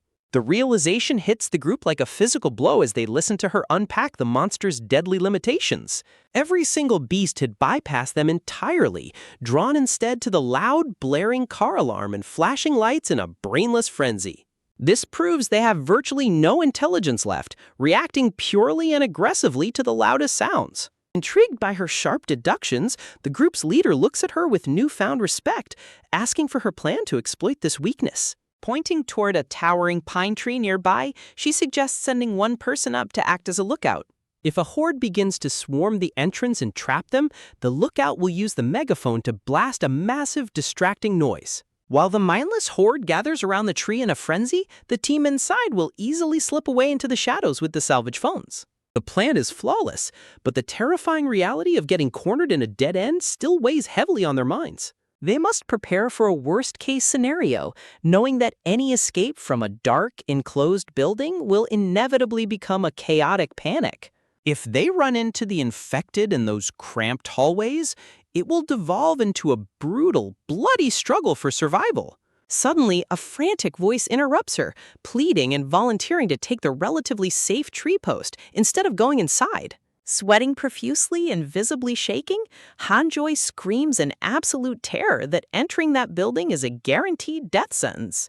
The others protest immediately, pointing out that Orium is far too fragile to be sent into the dark building instead of him. But the leader cuts them off with a cold, unyielding look, refusing to tolerate Joy's selfish cowardice. He orders Joy to go inside, flatly stating that his massive size is a liability, and above all, he simply cannot be trusted to keep watch.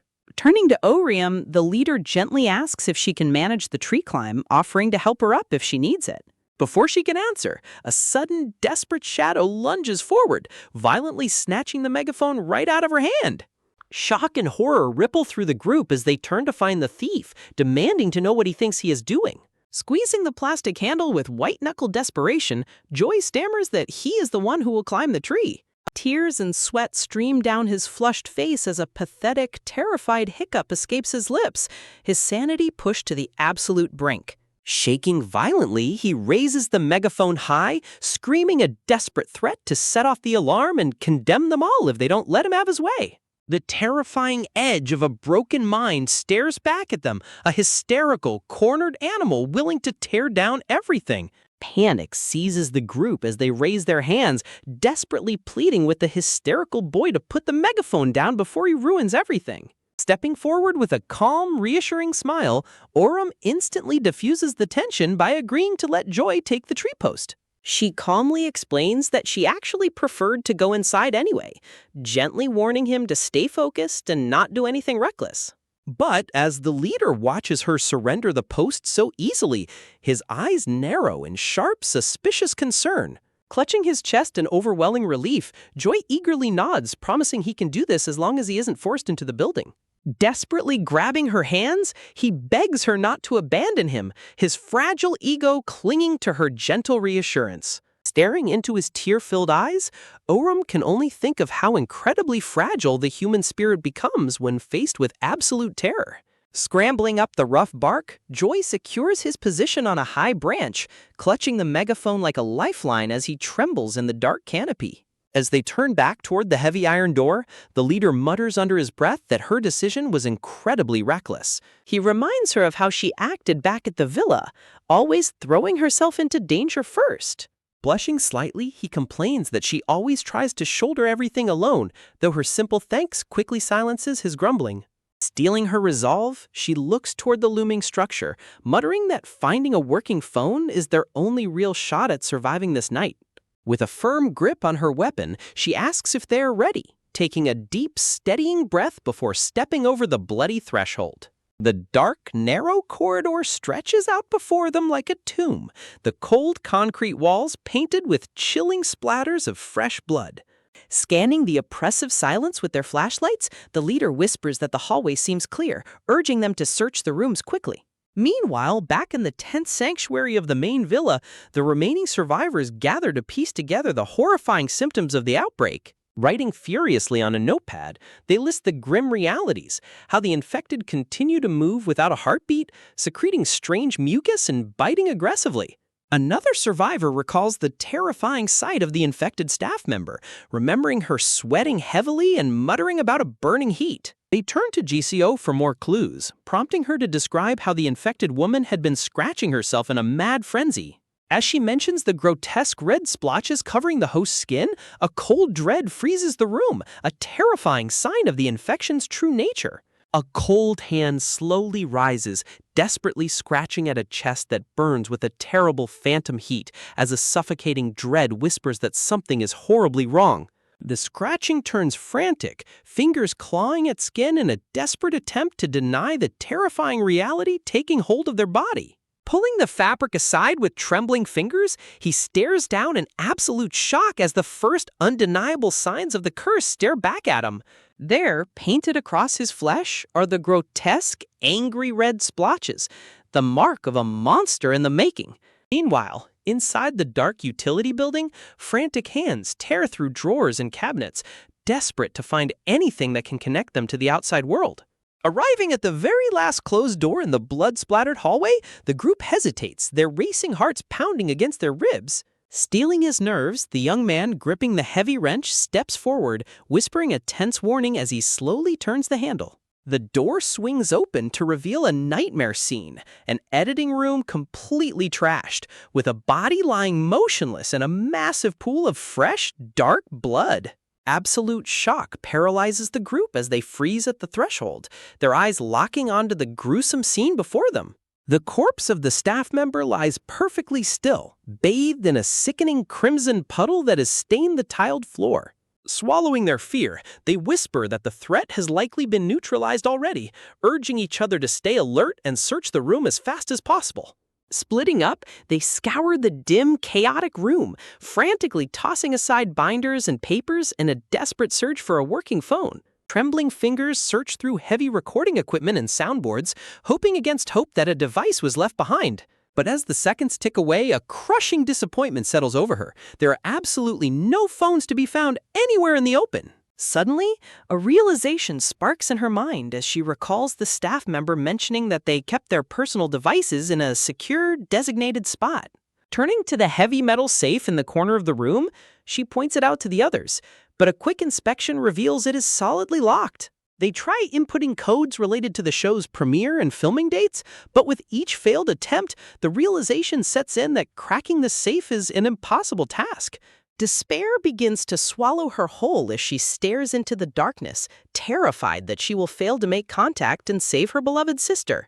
Closing her eyes, she whispers her sister's name, Narum, letting the memory of her fuel her failing resolve.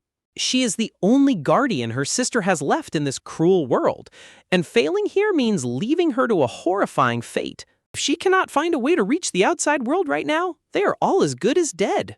Her eyes dart frantically around the blood-soaked room, begging the universe for some miracle, some hidden clue they might have missed. And then, her gaze falls back upon the motionless body lying on the floor, noticing something metallic reflecting the dim light just beneath it. Her breath catches in her throat as she recognizes the sleek black frame of a smartphone, partially hidden under the victim's chest. It is the staff member's phone, the ultimate key to their survival, lying right in the middle of a literal bloodbath. A tense silence fills the room as she stares at the device, knowing she must reach into the pool of blood to retrieve it.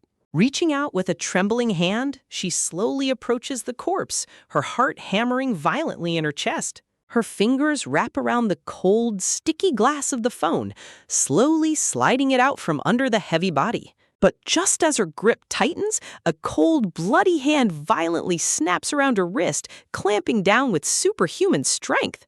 A blood-curdling scream rips from her throat as she is violently yanked downward, staring directly into the reanimated, monstrous face of the staff member.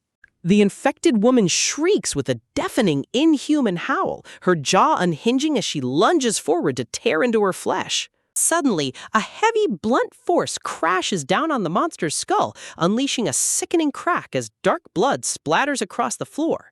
Standing over them, panting heavily, her companion grips the blood-slicked wrench, his body shaking from the sudden, lethal exertion. He looks down at her with wide, terrified eyes, desperately asking if she is all right or if the monster managed to bite her.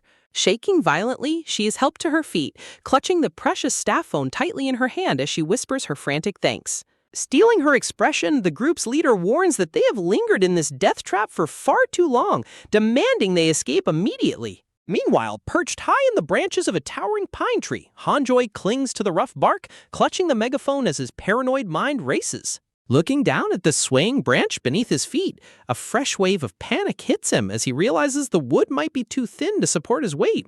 He shivers in the cold night air, praying that the tree holds and that the nightmares roaming below don't look up. Back inside the building, the escaping group suddenly freezes as a faint scratching sound echoes from just outside the exit. Raising a single finger to her lips, she commands absolute silence, her eyes wide with sudden gripping alarm. Peering cautiously through a cracked window, her blood runs cold as she spots several infected blindly wandering the campsite yard. She whispers a tense command to move with absolute stealth, knowing that a single sound will bring the entire swarm crashing down on them. Slipping out into the shadows, she frantically waves her hand toward the tree canopy, trying to get Joy's attention without making a sound. Up on his branch, Joy spots the frantic movement and squints through the dark leaves, his terrified face twisting in confusion. Wanting to signal back, he shifts his weight to wave, but his foot slips on the damp, slick bark. Terror freezes his face as his balance vanishes completely, a silent scream of absolute dread catching in his throat. With a deafening crash of snapping branches, Joy plummets through the canopy, hitting the hard dirt below with a heavy thud as the megaphone tumbles away. Groaning in agonizing pain, he clutches his head on the ground, completely oblivious to the sudden, deadly silence that has fallen over the campsite. In an instant, the mindless monsters freeze, their empty gazes snapping directly toward the source of the noise as they prepare to swarm the helpless boy. With a monstrous, blood-curdling shriek, the infected snap their heads toward the sound, their dead eyes locking on to their next target. Up on the path, a suffocating terror grips the survivors as they realize the deadly mistake that has just been made. Left abandoned on the cold, hard ground, the blood-stained megaphone lies silent, a ticking time bomb waiting to seal their fate. From high above, the terrifying reality unfolds as the mindless horde begins to swarm the campsite, closing in on the helpless boy. Unleashing a savage primal roar, the monsters sprint forward, driven by an insatiable hunger for living flesh. Frozen in absolute, paralyzing horror, Hanjoy can only stare as death itself rushes toward him in the dark. The gap closes in a matter of seconds, the snapping jaws and twisted limbs of the infected threatening to tear him apart. Watching from the shadows, the others gasp in horror, their hearts stopping at the imminent slaughter before their eyes. Suddenly, a fast, decisive step breaks the silence as she charges directly into the danger zone. Swooping down with lightning-fast reflexes, she snatches the discarded megaphone off the blood-stained grass. With all her remaining strength, she hurls the heavy device far into the distance, desperate to create a life-saving distraction. Lunging forward, she grabs the trembling boy by his arm, fiercely pulling him away from the path of the oncoming swarm. The sudden sound of the megaphone clattering in the distance instantly snaps the attention of the mindless beasts. Like a single, terrifying wave, the entire horde turns on their heels, charging toward the loud noise and away from their prey. Hiding in the dense underbrush, they hold their breath as the monstrous horde stampedes past, mere inches from their hiding spot. Gasping for air, she tries to steady her racing heart, knowing they escaped a brutal death by the narrowest of margins. Reaching down, she offers her hand to the shivering boy, commanding him to get up before the monsters realize they were tricked. But before she can even take a step, a sudden heavy presence looms right behind her, sending a jolt of alarm through her spine. A pair of strong, trembling hands suddenly grab her arm, the grip desperate, filled with an intense, overwhelming emotion. Looking up, she sees Seonwoo's face flushed red, his eyes wide with a frantic, suffocating panic for her safety. Swept up in a frenzy of worry, he desperately inspects her from head to toe, his hands scanning for any signs of a lethal bite. Breathing a shaky sigh of relief, she gently reassures him that she is completely unharmed, though his intense concern leaves her momentarily stunned. Breaking the heavy tension, the leader sternly warns that they cannot linger here any longer, urging the group to move immediately. Running through the dark woods, Joy keeps his eyes glued to her back, a profound, unshakable admiration blooming in his chest. Pushing through the dense foliage, the group races toward the villa, their survival hanging on the thin thread of their next move. Feeling a strange warmth in his heart, Joy realizes she is the most incredible, heroic person he has ever met in this nightmare. Meanwhile, back at the main villa, the piercing, shrill blare of an alarm echoes through the cold night air, threatening to tear their nerves apart. Inside, a massive stockpile of carefully gathered food sits on the table, their only hope for outlasting the horror outside. Staring down in deep, calculating silence, Do-hyuk ponders their next moves, the weight of leadership pressing heavily on his shoulders. Clutching her head in agony, the pink-haired survivor begs him to do something about the deafening noise before they all lose their minds. She desperately asks if they can just go out to the garden and turn off the blaring alarm, completely oblivious to the danger lurking outside. But Do-hyuk firmly refuses, his voice cold and resolute as he declares that the noise must continue exactly as it is. Startled by his refusal, she demands to know why he would leave such a dangerous beacon active in the middle of a monster outbreak. He points out that the blaring car horn is actually keeping the entire horde occupied, drawing them to one specific location. By keeping the infected gathered at the front gate, they are creating a crucial diversion, ensuring a safe path for anyone trying to return. She frowns in confusion, pointing out that the car is blocking the main entrance, making it impossible for the search party to get back inside. Far outside, the returning group navigates the dark perimeter, realizing the front gate is completely blocked by the swarming monsters. They piece together the situation, realizing that leaving the alarm active was a calculated move to clear the back of the property. A realization sparks. If the front is a death trap, then the back gate must be the secret gateway to their survival. Sprinting to the rear of the mansion, they finally arrive at the back gate, finding the other survivors anxiously waiting in the shadows. Relieved smiles break out across their faces as they praise her brilliant deduction, amazed by her sharp instincts in the face of death. Hastily unlocking the heavy door, they usher the exhausted search party inside, desperate to lock the world out once again. Once safe inside the courtyard, she steps forward and hands the blood-smeared staff phone over to their leader. Staring down at the sticky crimson staining the glass, the grim reality of what they had to endure to retrieve this device sinks in. Looking up at her with profound respect, the leader softly praises her bravery, acknowledging that she did an incredible job. Exhausted but relieved, Joy collapses against the wall, loudly complaining about how they nearly died a dozen times in the dark. Declaring that he needs a hot shower and a long sleep to wash away the terror, he turns to walk inside. But before he can take a single step, a strong hand slams firmly against his chest, instantly halting him in his tracks. Joy looks up in absolute confusion as the leader stares down at him with a cold, dead serious expression, demanding he strip. A suffocating dread fills the quiet courtyard as the leader coldly explains that before anyone sets foot inside, they must check for bites.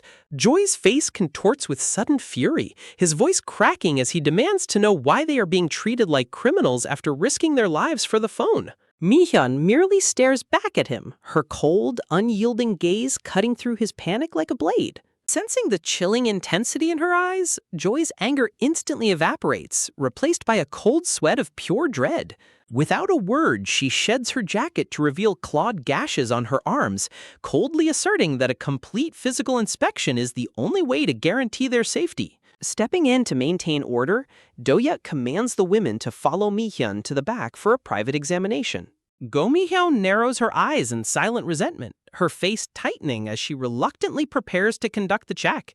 Inside the tense quiet of the back room, she thoroughly inspects her companion, finding nothing but unblemished skin. Relieved but deeply humiliated, the survivor begs to put her clothes back on, enduring Go Mi-hyun's bitter mutterings about how she was nothing but dead weight out there. Mi-hyun immediately intercepts the toxic remarks, fiercely pointing out that those who hid in the safety of the villa have no right to look down on the search party. Go Mi-hyun's face flushes with rage, but Mi-hyun ignores her fury, pulling her jacket back on as she calls for the group to wrap this up.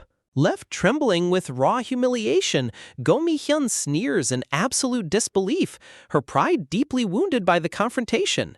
With the inspection complete, Hae-room and Chum Ji-yen are cleared of any infections, stepping back into the main room with clean bills of health. Ban San-woo and Han Joy follow closely behind, their bodies free of wounds, finally allowed to rejoin the rest of the survivors. But the moment they gather, a loud argument erupts among the survivors, with some furiously demanding to know why they risked everything to bring back a useless locked phone. Do-hyuk quickly cuts through the noise, holding up the device and reminding them that locked or not, emergency services can still be reached. A heavy, suffocating silence falls over the room as he dials the 3-digit number, the agonizing ringtone echoing through the quiet air. Every eye in the room locks onto the glowing screen, their hearts hammering against their ribs as the repetitive ringtone stretches their nerves to the breaking point. As the call goes unanswered, a fresh wave of panic ripples through the crowd, their voices rising in desperate confusion. Sweat dripping down his temple, Do-hyuk urges everyone to remain calm, praying that someone, anyone, will pick up on the other end. Meanwhile, down in the distant fishing village, a horrifying inferno rages through the streets as the local residents flee for their lives from the ravenous monsters. Sprinting blindly toward the docks, the terrified locals throw themselves forward, desperate to reach the water before they are torn apart. Anarchy erupts at the pier as people scramble onto the vessel, ignoring the cries of those left behind as the captain prepares to flee into the open sea. As the boat finally pulls away from the burning shore, a collective, breathless sigh of relief escapes the exhausted passengers. But their relief is short-lived, as a violent tremor suddenly shakes the deck, a terrifying vibration rising from the dark depths beneath the hull. Suddenly, the sea erupts as mutated, bloodthirsty sea life leaps from the water, their razor-sharp teeth tearing into the helpless passengers in a frenzy of gore. The vessel is instantly transformed into a floating slaughterhouse, drifting aimlessly into the dark ocean as screams of agony fade into the night. Watching the distant horror from the safety of the dense foliage, a group of hidden survivors trembles in sheer disbelief, realizing that even the sea offers no escape. Trapped between a swarming island and a monstrous ocean, a suffocating despair grips them as they realize they have nowhere left to run. Slowly, a single finger rises to point through the dark trees, aiming directly at the massive mansion looming on the hill. In the shadows, a sinister man with a spear gun smiles, a sickening, predatory gleam in his eyes as he thinks about the defenseless targets waiting inside. Back inside the villa, a sudden click breaks the tension as the emergency call finally connects, sending a massive jolt of hope through the room.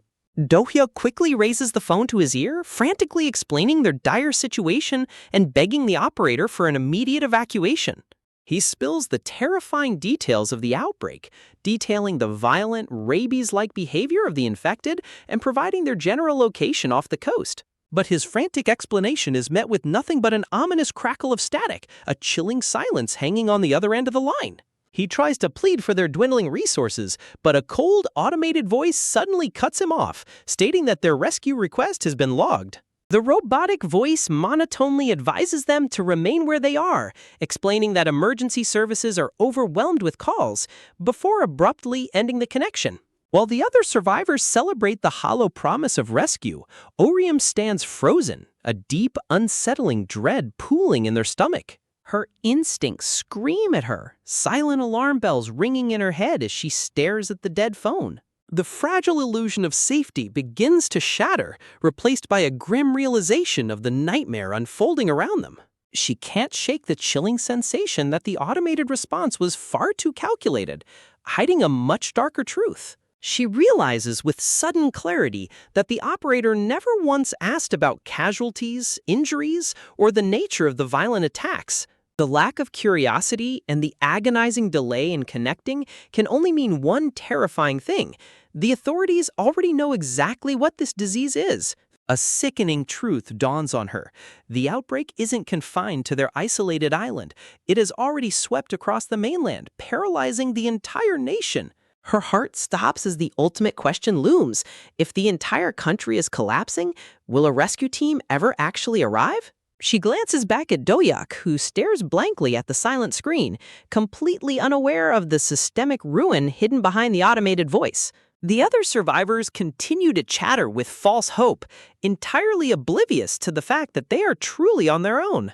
A sudden, paralyzing terror grips her mind as she thinks of her sister, Narum, trapped back in the heart of the capital. Her chest tightens, her pulse pounding in her ears as the horrifying image of her sister surrounded by monsters flashes before her eyes. She frantically tries to take action, but the survivors around her complain that the staff phone is completely locked, leaving them unable to make external calls. Desperate to check on her sister, Orium realizes she must find a way to bypass the security lock, even as the others grumble that the hard-won device is completely useless.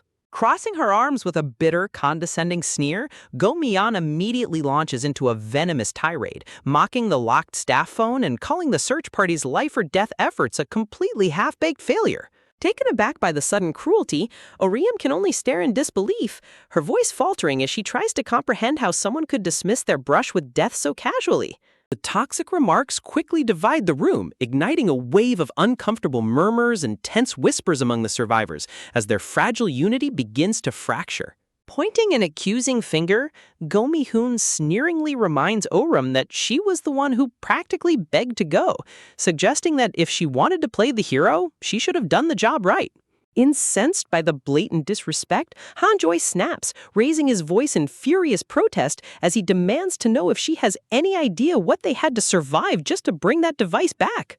Unfazed by his anger, Go Mi-yeon merely widens her eyes with a mocking, patronizing grin, completely ignoring the sheer terror they faced in the dark.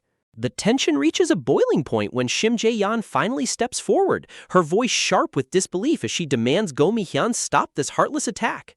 Cutting through the toxic atmosphere, Ji-yeon firmly tells Go Mi-yeon to be grateful they even got a phone back, reminding everyone that they at least managed to make an emergency call because of it.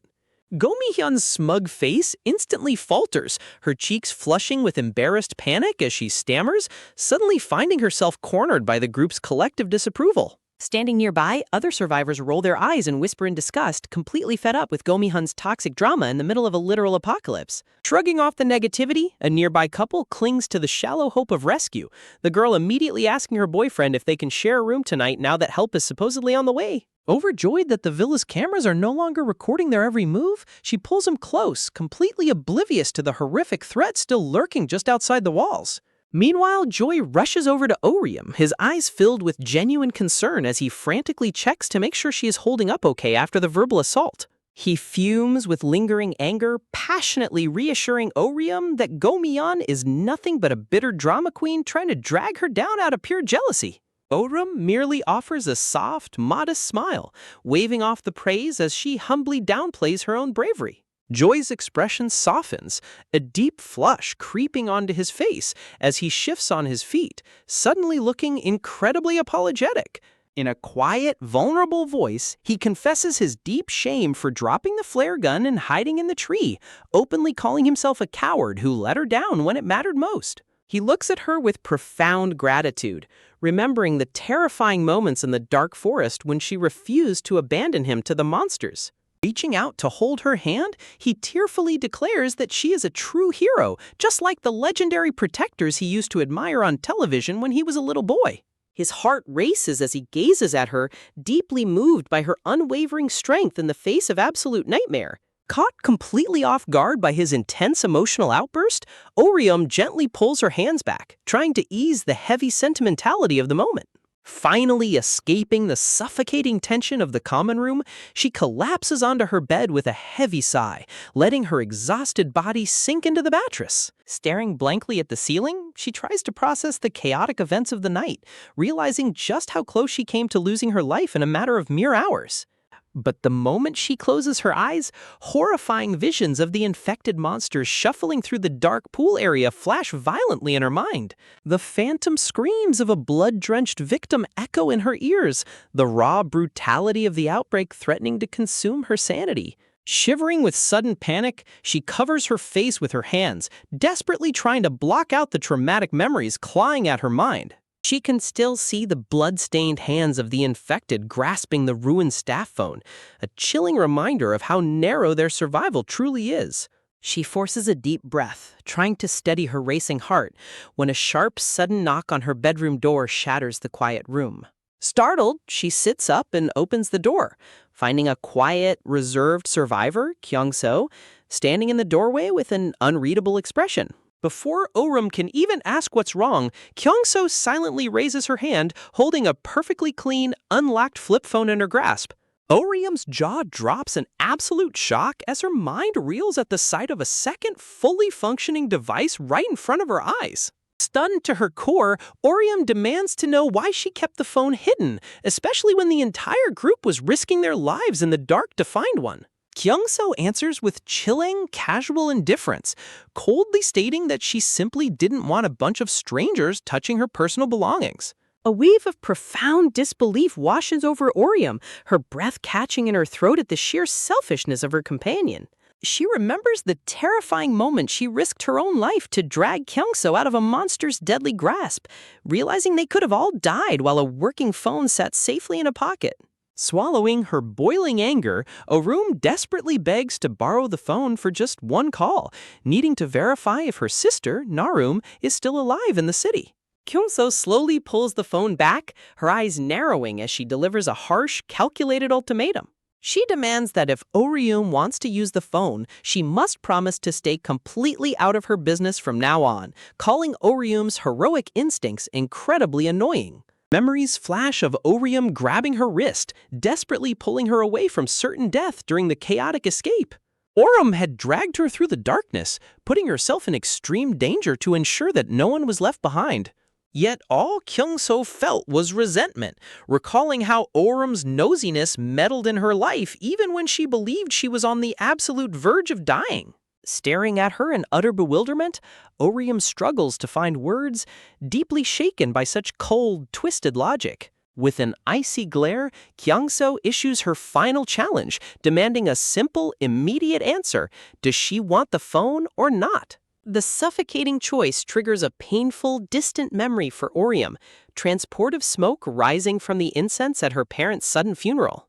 She remembers the gossiping whispers of heartless relatives at the reception, cruelly calling her parents naive and claiming it was just their unlucky fate to be scammed and killed in a car crash. The cold adults had poured drinks and murmured about how the massive debts would swallow up any remaining insurance money, leaving the orphan children with absolutely nothing. In the quiet corner of the morning hall, the young sisters had sat alone in their black clothes, with onlookers pitying the fragile health of the younger sibling and placing the entire burden of survival onto the older sister. Clutching her crying little sister Narum close to her chest, young Orum had silently resolved that they only had each other to rely on in a cruel, unfeeling world. Back in the present, Kyungso's voice cuts through the painful memory, demanding to know if Orum is ready to make the promise and seal the deal. Trapped between her protective instincts and her moral boundaries, Orium stands frozen, knowing that the wrong decision could cost her the only family she has left. Desperate to check on her sister, Orium swallows her pride and prepares to accept Kyungseo's harsh terms, her voice trembling as she speaks. Kyungseo watches her with cold, calculating eyes, entirely unfazed by the life-or-death panic consuming her companion. With trembling hands, Orium dials the number, the agonizing sound of the ringtone echoing in the silent, tense room. Kyungseo looks away with a dismissive scowl, inwardly mocking Orum's dramatic desperation and refusing to feel even a shred of pity. Rolling her eyes, Kyungseo sneers at what she considers pointless weakness, completely detached from the human tragedy unfolding around her. The line rings and rings, each second stretching like an eternity as a cold sweat breaks out on Orium's face, her mind spiraling into panic. Suddenly, the line connects, and Orium screams her sister's name, her heart leaping into her throat as she desperately begs to know if she is still alive. But the voice on the other end isn't her sister's. Orum freezes in absolute shock as she recognizes the strained, trembling voice of Nurse Jung. Nurse Jung frantically asks why she hasn't answered, but before Orium can beg for answers about Narium, her sister's voice suddenly cuts through the static, crying out that she is being taken in for surgery. The sudden, deafening screech of static cuts the line, leaving Orium staring blankly ahead in a state of sheer, paralyzing horror. She frantically screams into the dead receiver, begging for her sister, but only cold, empty silence answers her desperate pleas. She pulls the phone away, her mind racing in chaotic circles as she tries to process her sister's terrifying final words about a sudden surgery. Orim bites her lip, desperately trying to find hope in the memory of Narim's voice, which didn't sound like she was infected, at least not yet.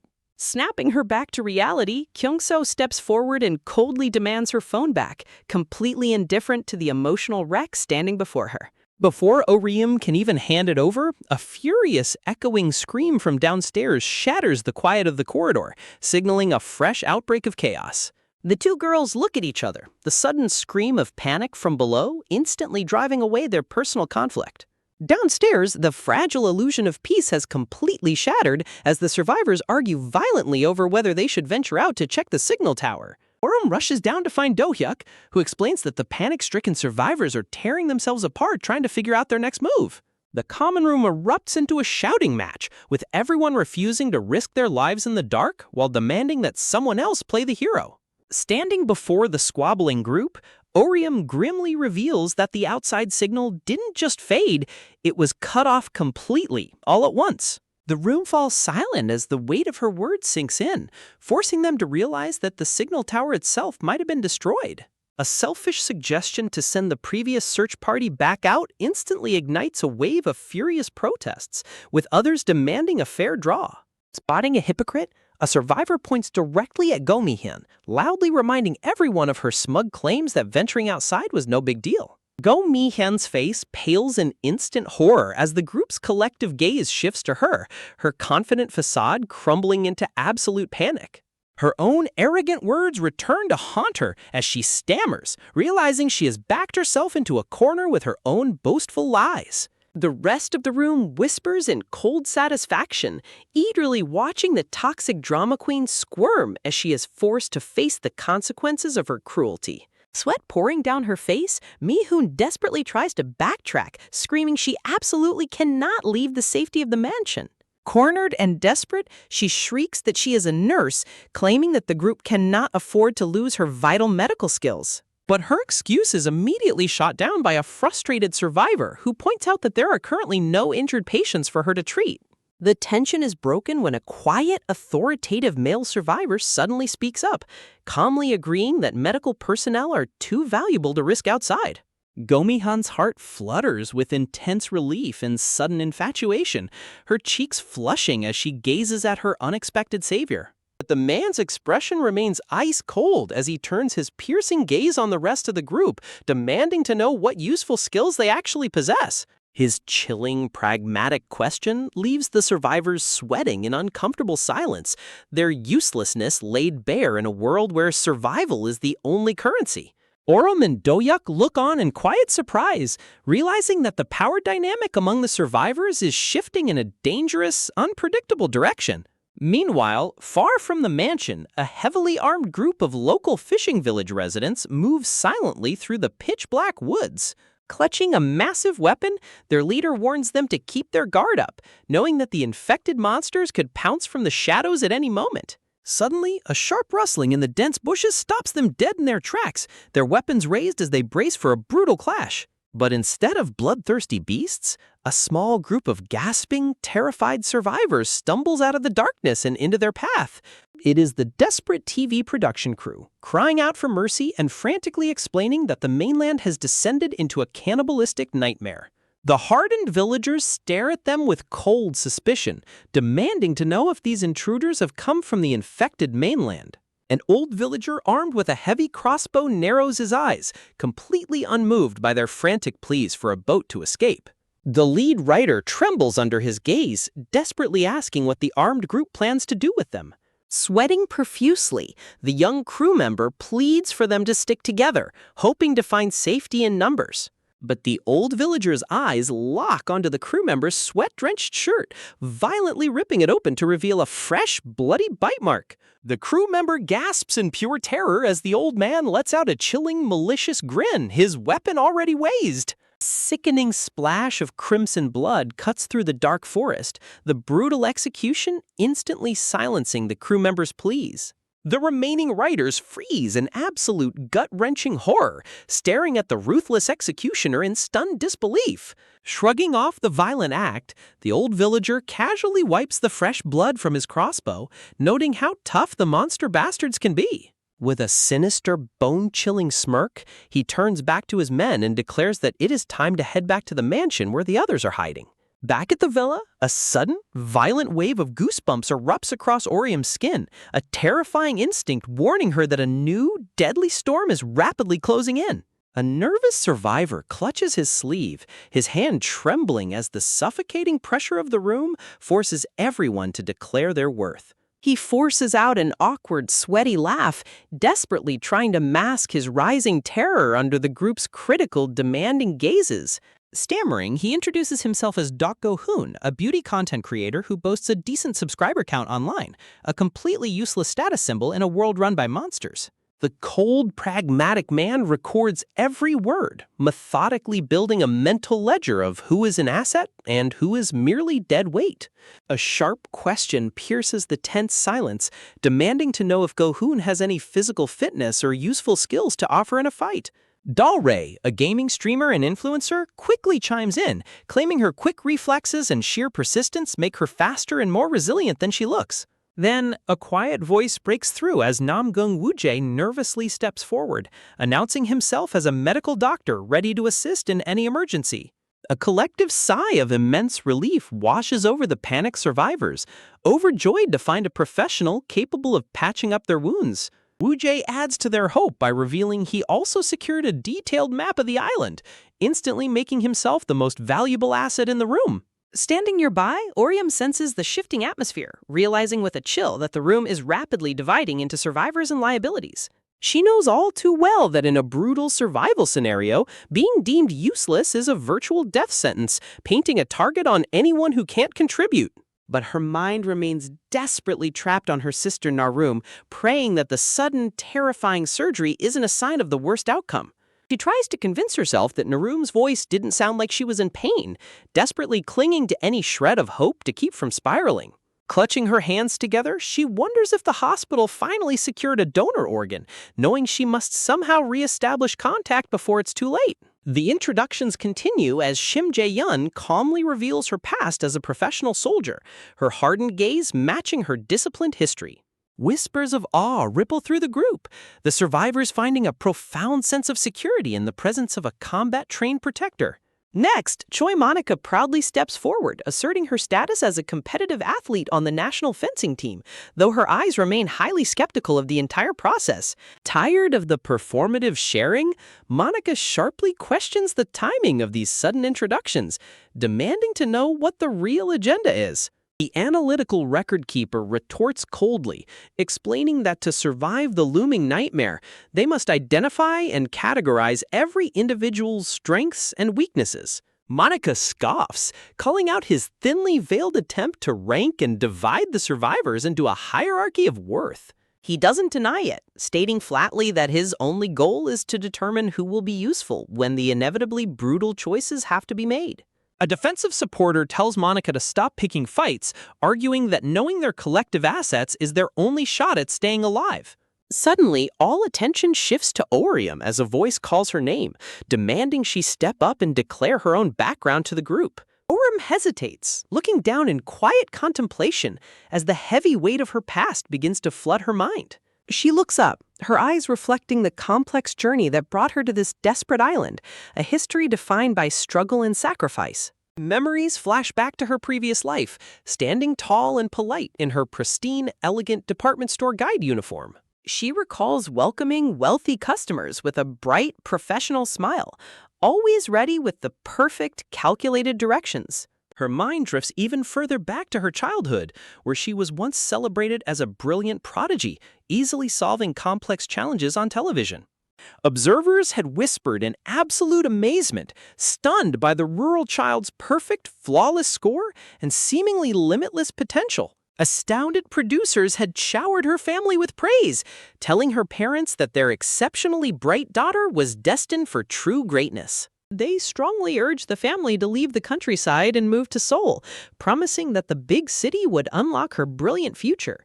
Blinded by hope, her naive parents took the leap, completely unprepared for the ruthless, predatory nature of the bustling capital.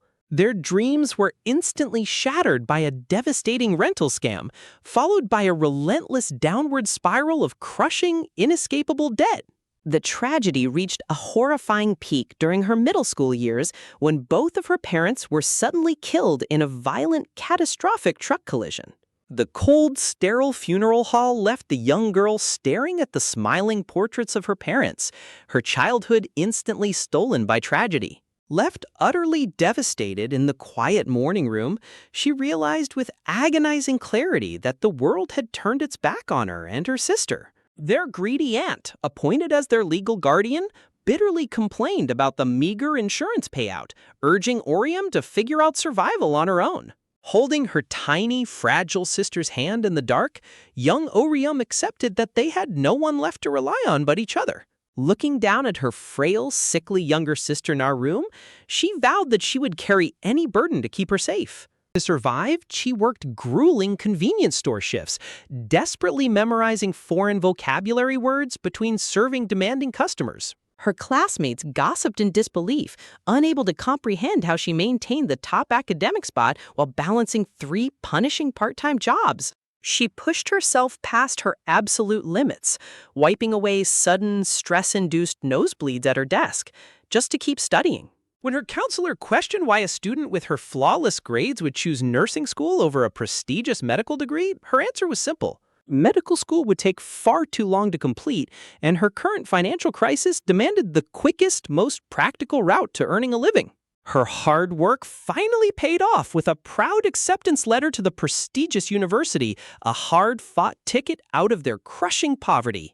But the fleeting moment of triumph was violently shattered by a devastating phone call, confirming Narum had been diagnosed with a rare, fatal heart disease. The hospital demanded immediate, long-term hospitalization and a highly complex organ transplant, forcing her to make an impossible choice. Swallowing her own dreams, Orium agreed to the harsh reality, ready to sacrifice everything she had built to fund her sister's survival. She formally withdrew her hard-earned university acceptance and drafted a resume for immediate work, moving forward with absolutely no regrets. Back in the tense present, the heavy silence stretches as the other survivors wait anxiously for her response, completely unaware of the unbreakable resolve hidden behind her eyes. Orem takes a deep breath, steeling herself before declaring her past as a simple department store concierge, fully aware that customer service is a laughably useless shield in a lawless world overrun by flesh-eating monsters. A mocking, venomous laugh instantly cuts through the room as one of the survivors sneers, openly ridiculing Orium's seemingly trivial background, as if survival were nothing but a cruel joke. Tension flares as her allies quickly jump to her defense, snapping back at the petty insult, while the spiteful woman doubles down, declaring that welcoming wealthy shoppers is completely worthless when their lives are on the line. Other survivors quickly chime in, calling out the bitter woman's cruel judgment and arguing that turning on one another over past occupations is the fastest way to tear their fragile alliance apart. But the cynical men in the room support the harsh division, coldly stating that physical labor and raw male strength are the only real currencies that matter when the monsters inevitably breach the walls. A panicked young woman desperately shakes her companion, begging him to speak up and stop the toxic bickering before their sanctuary descends into a ruthless popularity contest. The argument spirals further out of control, with accusations flying wildly as the survivors bitterly point fingers, questioning what possible use a rapper or an influencer could be when death is clawing at the gates. The entire living room erupts into a chaotic, deafening shouting match, the suffocating anxiety of their situation finally boiling over into raw, ugly hostility. Orem watches the unraveling crowd in silent dread, her chest tightening as she realizes that panic is spreading faster than any infection, threatening to destroy them from the inside out. Suddenly, the explosive shouting dies instantly, a heavy, suffocating silence slamming down upon the room as a commanding voice cuts through the noise. The quiet, analytical record keeper finally closes his ledger, his cold gaze scanning the bickering crowd as he warns them that turning on one another is a guaranteed death sentence. He steps forward, his steady presence instantly commanding the room as he firmly reminds them that they must think and act as a single cohesive unit if they want to see tomorrow. The air grows thick with heavy anticipation as he formally reveals his true identity, announcing that he is a trained police officer sworn to protect. A collective gasp of hope ripples through the terrified survivors, the mere mention of authority instantly breathing life back into their desperate, fractured spirits. A hardened former soldier narrows her eyes in quiet assessment, silently measuring the cop's resolve to see if his leadership is genuine or just another desperate bid for control. Taking immediate control of the situation, the officer begins delegating roles, singling out the medical doctor and the veterinarian as their most critical lifelines in a crisis. He adds the bitter nurse to the list of protected assets, declaring that their medical personnel must be shielded from danger at all costs to ensure the group's long-term survival. The survivors nod in quiet, desperate agreement, eager to fall in line under a capable leader who actually has a plan to keep them alive. But then, the officer's sharp gaze suddenly shifts, locking directly onto Orium as her name echoes through the silent room. To everyone's shock, he tasks her with managing and organizing their entire inventory, confident that her meticulous nature makes her the most qualified person to ration their precious supplies. Nearby, the jealous nurse bites her nails in bitter resentment, her eyes burning with pure malice as she fumes over why Orium was chosen for such a crucial role. Before the jealousy can boil over, a rugged athlete bids Orium a tense farewell, stepping away to begin his perilous watch at the villa's perimeter. Left behind, the hostile nurse grinds her teeth in silent, simmering rage, her ego deeply bruised as she plots a way to undermine Orium's rising status. Outside in the chilling night air, the armed men assemble near the towering security gate, their voices hushed as they establish a strict rotation to guard the back entrance. As they secure the perimeter, the athlete suddenly freezes, his instincts screaming that something is deeply wrong in the shadows just beyond their sight.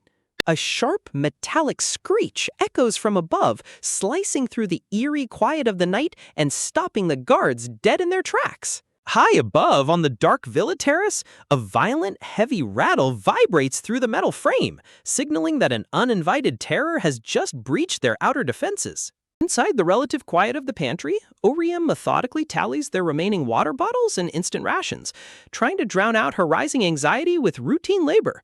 Her loyal friend joins her, lifting a heavy crate of supplies with a warm smile, offering a fleeting moment of comfort in the middle of their living nightmare. But just outside the storage room, the peace is shattered once again as the petty bickering in the main hall resumes, the fragile peace quickly fracturing. The fierce athlete Monica confronts one of the defensive men, sharply warning him to keep his arrogant, sexist comments to himself before she loses her temper. He scoffs defensively, doubling down on his toxic claims that women are naturally weaker and should leave the heavy lifting to the real men in the group. Monica rolls her eyes in utter disgust, walking away from the infuriating encounter, completely exhausted by the endless power struggles within their safe haven. Nearby, a young student eagerly praises the police officer to Orium, calling him a true hero for standing up for the group and protecting the vulnerable. Orium listens quietly, her expression darkening as a cynical, unsettling realization begins to take root in her mind. She stares down at her notes, realizing that despite his noble words of unity, the officer's cold categorization has still subtly divided them into those who are useful and those who are expendable. Clutching her notebook, Orium prepares to write down the next batch of supplies when a sudden, sickening dread washes over her. A heavy, unnatural thud shakes the ceiling directly above her head, sending a violent jolt of fear straight down her spine. The terrifying rattling intensifies, the structural beams of the villa groaning under a sudden, massive weight that is rapidly moving through the upper floors. Outside, the athlete spins around in sheer panic as a deafening, violent crash echoes from the main building, shattering the night. His face pales in absolute horror, his eyes widening as he realizes the sanctuary has already been breached from above. Inside the villa, the ceiling violently shakes as thunderous impacts reverberate through the walls, accompanied by a blood-curdling shriek of pure terror. From the darkness of the upper staircase, a grotesque, blood-drenched figure slowly descends, dragging its mangled limbs as thick, dark crimson fluid drips onto the steps. The creature turns its head, revealing a horrific, mutated face frozen in a sickening, wide-mouthed grin of razor-sharp fangs and lifeless, milky eyes. The horrific reality of their situation flashes before them. This is not a random beast, but one of their own who has succumbed to the virus. Orium recoils in paralyzing shock, her breath catching in her throat as she recognizes the torn clothing and mutated build of the invading nightmare. A wave of absolute horror crashes over her as she realizes the truth. The mutated monster standing before them is Jo Gyumil, the powerful trainer they thought was safe. The illusion of safety is violently shattered as the infected beast roars, ready to unleash a brutal, bloody slaughter upon the defenseless survivors. Terrified screams pierce the air as the massive, bloodthirsty beast lunges forward, its clawed hands reaching out for its first victims. Before anyone can react, the monster violently pounces, its powerful grip locking onto a screaming survivor as it prepares to tear them apart in a brutal, flesh-ripping frenzy. Choi Monica, a national fencing representative, moves with blinding speed, thrusting a heavy metal shaft forward to block the monster's snapping jaws just inches from a terrified survivor. But the chaos is far from over, as another blood-drenched monster lunges from the dark, pinning a screaming man in a floral shirt to the floor as he desperately claws at the beast's rotting hands. A cold, brutal strike suddenly cuts through the air, plunging a blade deep into the monster's neck and instantly severing its vocal cords before it can tear into the screaming man's flesh. The beast collapses in a heap of dark crimson as a quiet, enigmatic survivor stands over the carcass, his blade dripping with black blood as he coldly assesses the carnage around them. He cast a cold, warning look back at the trembling survivor, offering no comforting words, only the harsh, silent reminder that in this world, hesitation means instant death. Nearby, Monica uses every ounce of her athletic training to push back the hulking mutated monster, her makeshift weapon clashing violently against its unnaturally dense, distorted skull. The monster, completely unfazed by the impact, unleashes a deafening, wet snarl, its pale, milky eyes burning with a relentless, insatiable hunger that defies all human limits. Monica quickly recoils, her breath catching in her chest as she realizes that attacking its standard vital points isn't doing a single thing to slow the creature's terrifying momentum. She narrows her eyes, her mind racing at 1,000,000 miles per hour as she searches for any weakness in its seemingly impenetrable mutated defense. Suddenly, the cold-eyed survivor yells out to her, warning that they must either completely separate the head from the body or accurately destroy the brain to put the beast down for good. Gritting her teeth, Monica tightens her grip on the metal shaft until her knuckles turn white, steeling her resolve for one final, desperate gamble. She strikes hard, the tip of her weapon clashing violently against the hard floor as the beast swiftly dodges, the metallic ring of the near miss echoing like a death knell through the silent room. The mutated monster roars in fury, lunging back toward her with its jaws wide open, ready to tear her throat out for daring to stand in its way. Offering a silent apology to the tragic soul of the former trainer trapped inside the beast, Monica focuses all her energy into a single flawless point of attack. With the deadly precision of a national athlete, she drives the metal tip directly through the creature's milky eye, plunging it deep into its brain with a sickening, wet crunch. The massive, mutated body of Jugyamil freezes instantly before collapsing heavily onto the floor, finally still as dark, sluggish blood pools around the fatal wound. Monica falls back, panting heavily as her friends rush to her side, their voices trembling as they desperately ask if she was bitten in the brutal struggle. The rest of the survivors slowly emerge from the shadows, staring down in absolute horror at the corpse of the powerful trainer, unable to comprehend how their sanctuary was breached so easily.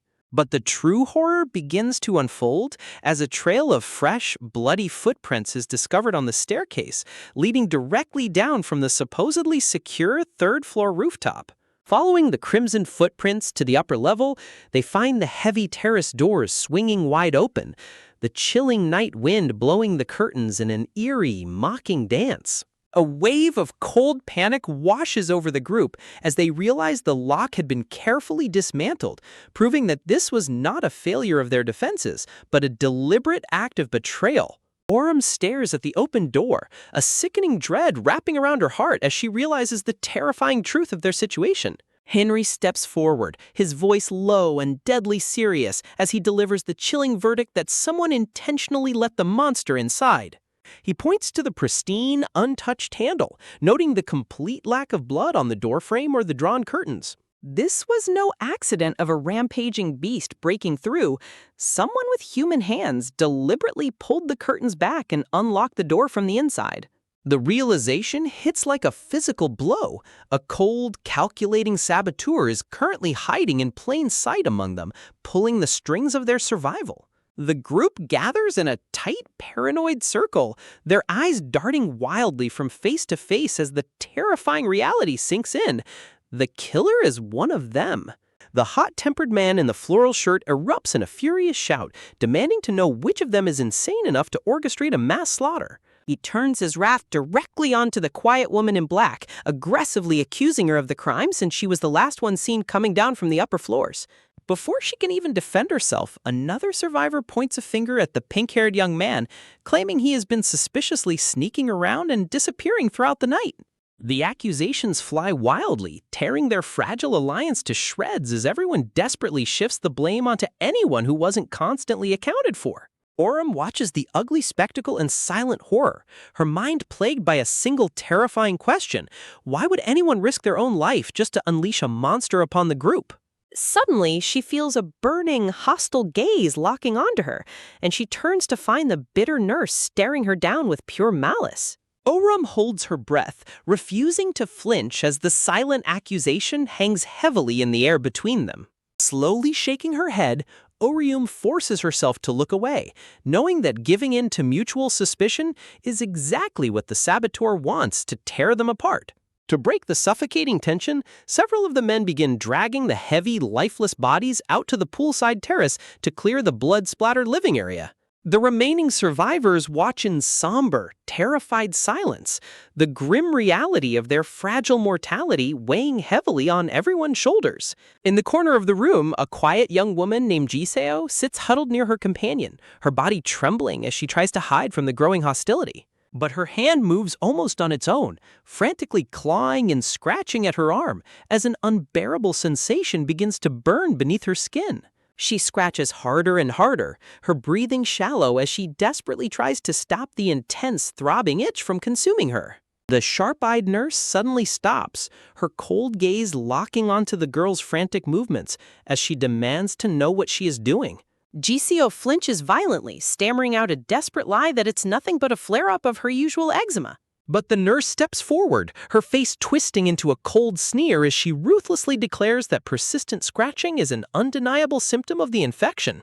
Panic explodes in Jisoo's eyes as she frantically pleads with her voice cracking as she begs them to believe her. The hot-tempered man in the floral shirt roars in fear, instantly turning on the terrified girl as if she were a ticking time bomb.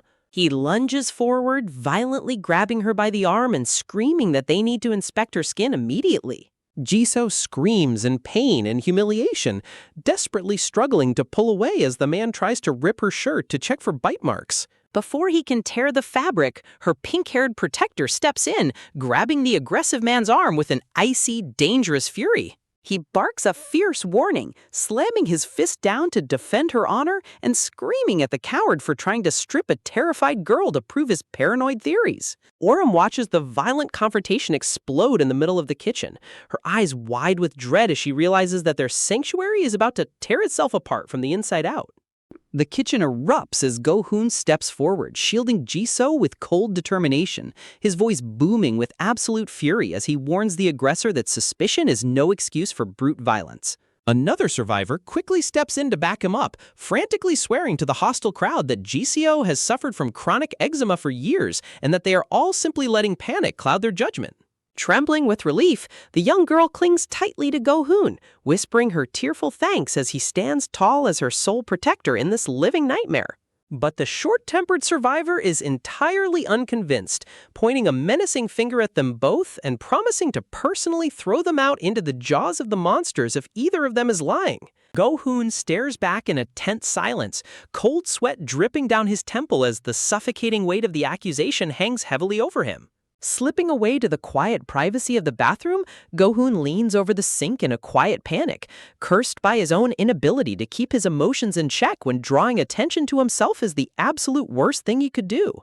Trembling, he slowly pulls down his collar to stare at the horrifying truth hidden beneath his clothes, a cluster of dark, angry red blotches currently spreading across his skin. Before he can even process the terror of his own infection, the bathroom door clicks open and Dalray stands behind him, freezing him in absolute dread.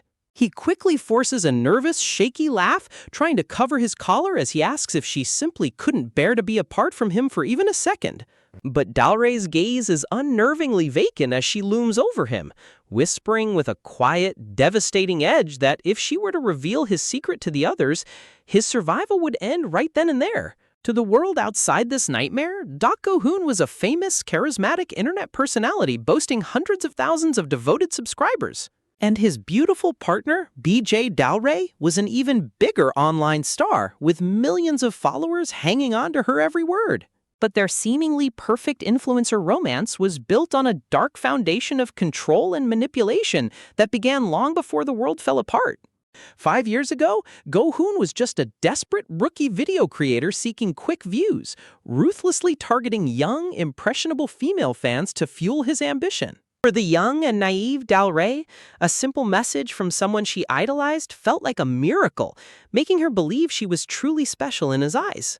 Slowly but surely, Go-hoon began to reshape her entire world, dictating her style and demanding she wear only the clothes that suited his personal, twisted desires. The control grew tighter with each passing day as he imposed strict rules on her appearance, stripping away her individuality until she was nothing more than a reflection of his demands.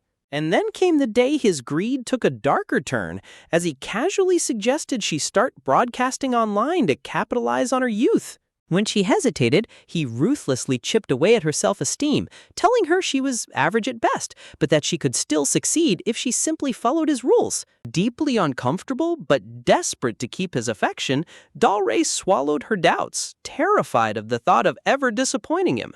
Steeling herself, she sat before the camera for the very first time, offering a nervous greeting to the anonymous crowd of viewers. The broadcast was an instant success, bringing in massive donations that Go-hoon eagerly hoarded, laughing in her ear about how easily female creators could rake in money.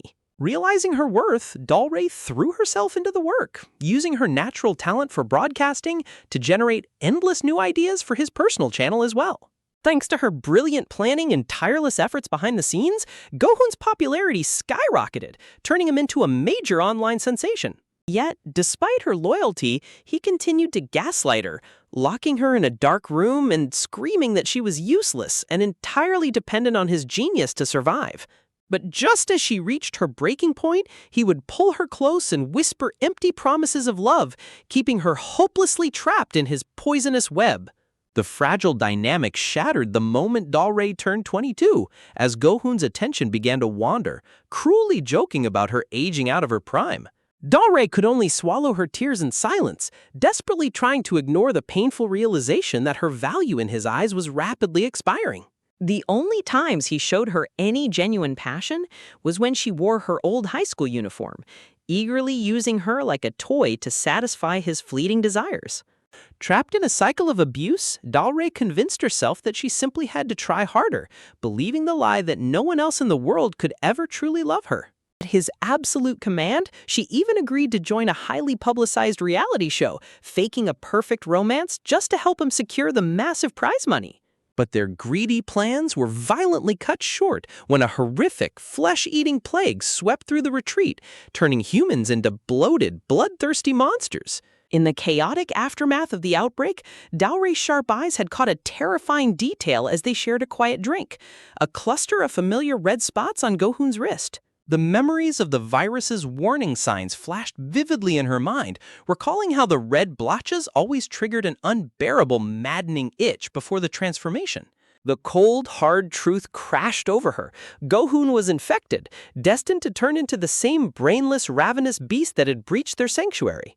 Crying out in despair, Dalray fell to her knees, chanting to herself that she couldn't possibly survive in this dead world without the man who had controlled her life for so long. But as she stared at her reflection in the dark mirror, a disturbing, twisted grin slowly crept across her face, realizing that his weakness finally handed her the ultimate power. Back in the present, Dalray stares coldly at Go-hoon, whispering that if the other survivors find out about his secret, they will tear him apart without hesitation.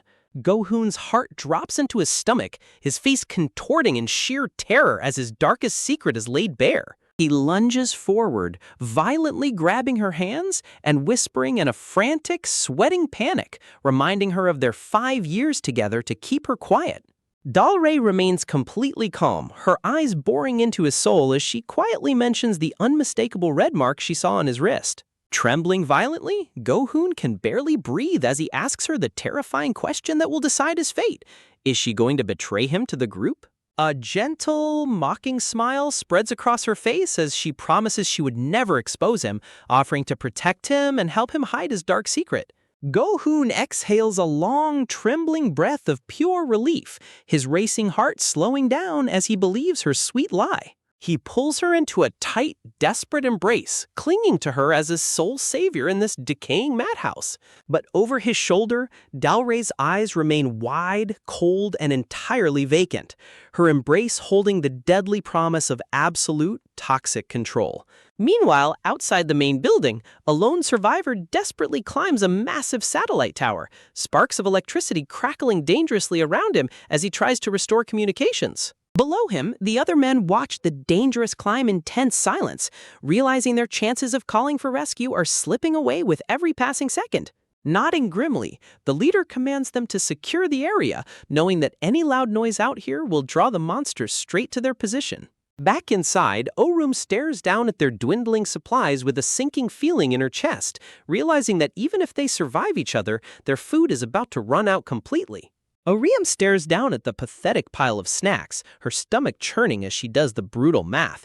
With 15 mouths to feed, their meager rations will barely last 4 days, and by day 3, starvation will begin to claw at their door. The situation with the drinking water is even more dire, a ticking clock of dehydration ready to claim them all, when suddenly the sharp, unexpected chime of the doorbell echoes through the silent house, freezing her in her tracks. Crowding around the intercom screen, the survivors murmur in tense confusion, instantly realizing it isn't Do-hyuk returning, but a pair of faces that look unsettlingly familiar in the dim light.